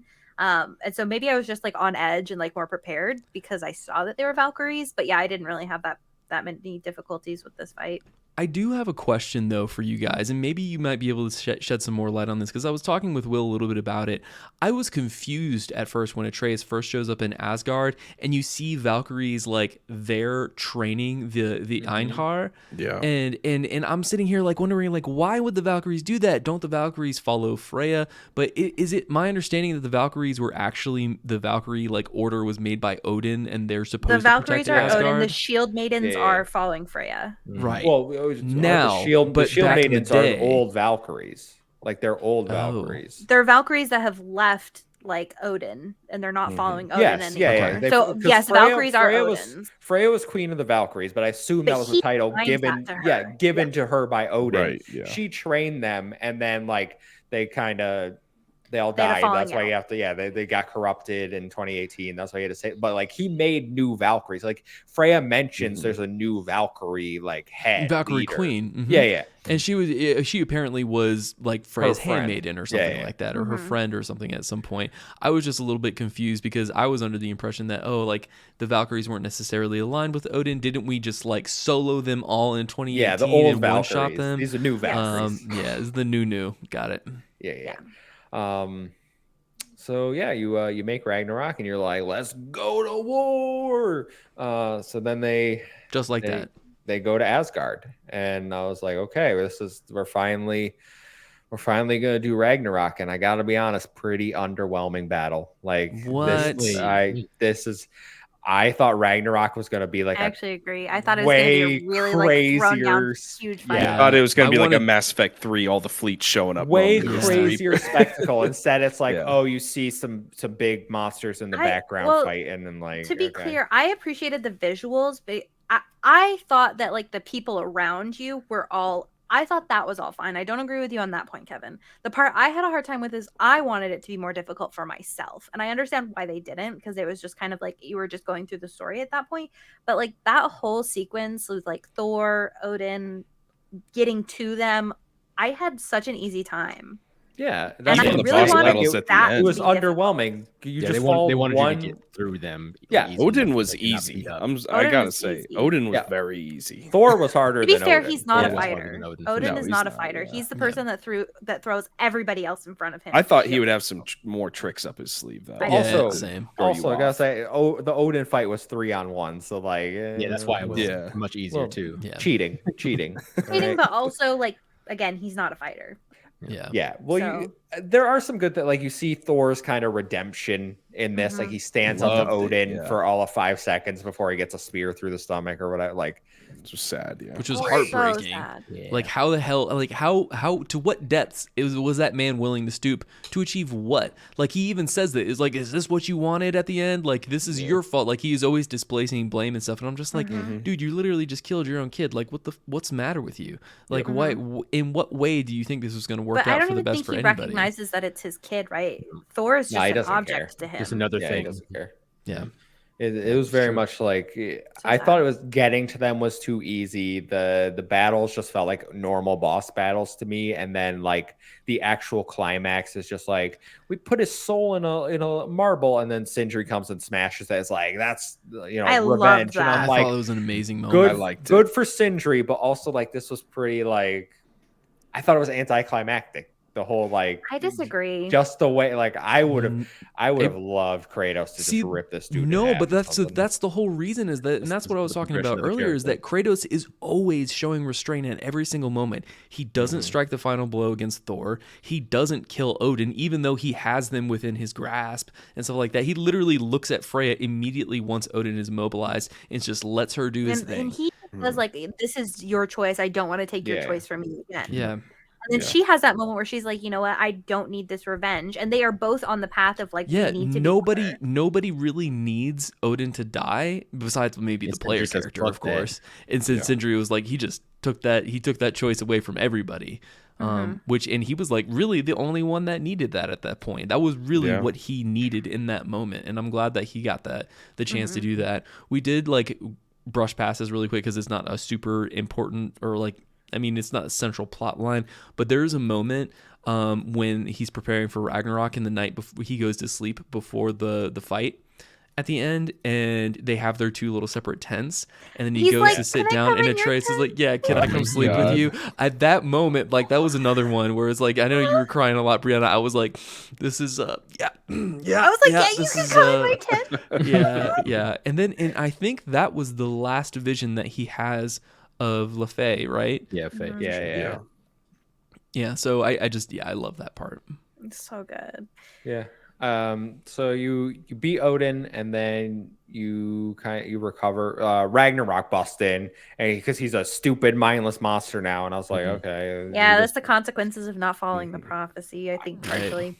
Right, and then Freyr has to die, which I didn't really get. I was like, bro, I'm pretty sure you can hop in this portal with us just fine. Like, I think you'll be okay. But anyway, Freyr gets annihilated by Ragnarok, and then everyone else escapes, and Atreus gets like knocked out, and then he wakes up. Right. I do have a question about the ending. Okay, so we know that he was holding Ragnarok back to try and let them get out of the realm. Do we know what happens to because I know the realm is disconnected from the rest. Is the realm completely destroyed when it's disconnected? That's the prophecy. Or is like the realm just separate, and so Freyr could be alive just it's in? completely destroyed. If you go to the door after the game is over and you like hover over Asgard, it says destroyed on it. Yeah, but it's just not connected. That's what I'm saying, because that's all they say is that it's disconnected from. Well, no, with Jotunheim, for example, if you go over to like Jotnar, it's like can't reach at this time. It's locked, like it's disconnected from the tree. But Asgard it has like a big crack in it. It says completely. Yeah, destroyed. I don't think Asgard is. Yeah, I think Asgard. So there's no way that like the realm could now just exist outside of. I don't think so. The realm itself is destroyed. Yeah. Okay. So I was also a little bit surprised that Freya didn't seem as broken up about Freyr's death as I know. assumed I was she'd like be. expecting her to be like sobbing. I don't know if that was like purposeful, or maybe she was just numb from the whole event. It was like she had a lot to process, but I mean, she seemed way more worried about Baldur getting killed, who like justifiably kind of needed to die because of his insanity, as opposed to Freyr. And maybe it was the idea that Freyr chose to die, like it like seemed almost he wanted it at the end. But I'm not quite sure about that. I'm not sure either. Well, the last thing I want to touch on, because I got a few minutes here, is the ending where Atreus talks to Kratos, like, Dad, I gotta go off, find the giants. Gotta find the giants. He goes off to do his own thing, and then Kratos looks at the shrine, and on the back is more a new prophecy that we haven't seen before. I was very confused by that. I had to ask Sam about it. Oh, it's just the people loving Kratos, like, because he mentions earlier, like they tell him, like, you were never a god that was like who loved you, like nobody worshipped you, and this is finally such an emotional moment. Yeah, I was like, okay, that is a very good emotional beat to hit, because he's finally going to be like revered and like loved by people. Over my head. Yeah, it was like the characterization of him being on this pedestal, this golden god that people had to be able to be a god up to, which is so good. What were you saying, Ethan? I was going to say the greatest part about this entire sequence is when Atreus walks away from Kratos, and you get that camera angle where Kratos is kind of sitting down, and you're kind of at that angle where you feel like you're Kratos watching Atreus talking to Angrboda, but you can't hear what their conversation is. They're just having a conversation. No conversation. The director said they didn't write dialogue. They just said, go act like you two are going off to college, and they just mimicked. There's no but that's what I'm saying is like they're having a conversation or whatever, but you don't hear. They're having a flirt. But you're basically Kratos watching your son leave, and it just gives you that space, gives you that silence to watch him do that, and then he just walks off, and there's no like pomp or circumstance to it. And it's crazy to me, and I loved that because it was just it's just you feel like you're in Kratos's character at that moment, watching your son leave, and you're like, holy crap, this kid that I've been with for 2 video games is just leaving now. And that's why I'm very much in favor of like Atreus getting like a spin-off, because I do want, like, DLC's fine. I don't think we need to see any more. Loki spin-off. I want a Thrud spin-off. I want to see grown up. I want to see grown up Loki, like, what I'm fully in control of his powers, and like. Absolutely, that's really cool, Hammer. Anyway, what I'm saying is I don't want to see more. I don't want to play more of Kratos. I think that we can go see Kratos, because Atreus is able to travel and do whatever, and I think we can go see Kratos and see the realm like that he's built, the empires that he's helped build, or whatever happens. We can go visit him, but I don't think we need to play as Kratos anymore. I feel like sales will decline if you put God of War and not play as Kratos. Like that's why as I said, I didn't say it was during our non-spoiler section where I was like, I think I had expectations. I fully expected Kratos to die, and I was kind of disappointed. I was kind of disappointed that he didn't die. I'm so excited he didn't, because they set the expectation that he was going to die, and they were able to subvert those expectations, and he lived in such a it's the only way he could have lived.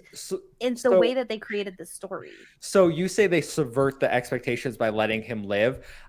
I think killing him would have actually subverted it, because people were like, there's no way they can. I know what they said in 2018, but there's no way he can actually die. So they're going to keep him alive somehow. I was so sure he was dead. Because my initial impression was he's going to die, but then Atreus is going to do time travel to go save him, and he's going to blow the horn. Like, that's what I talked about, those multiple people, and I was like, this is how like you connect things from 2018 to Ragnarok. None of that happened, and I feel like they purposely was like, we can't have it happen, so that's subverting the expectations. I feel like that's what they did.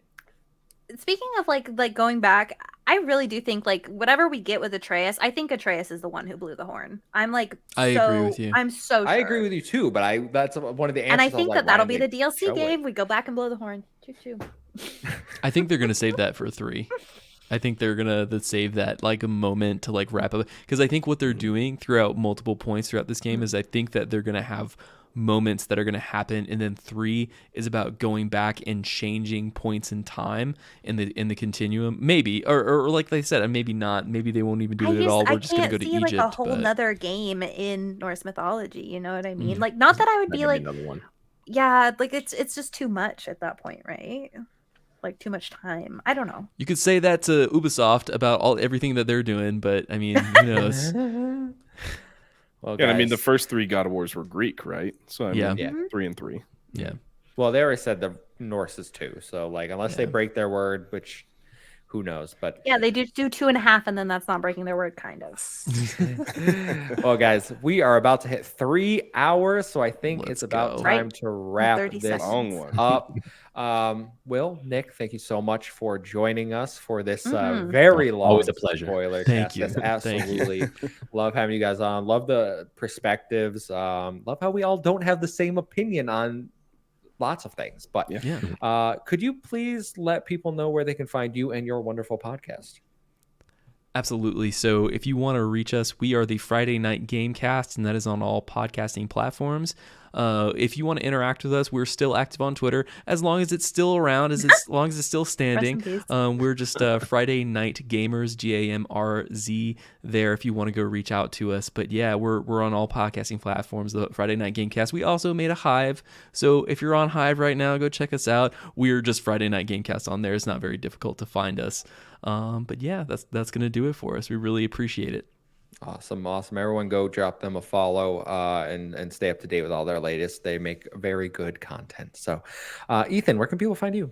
Discord. Come join our Discord. Hey, let's go. Breanna? You can find me at Fabulist Breanna, almost everywhere. TikTok, Twitch, Twitter.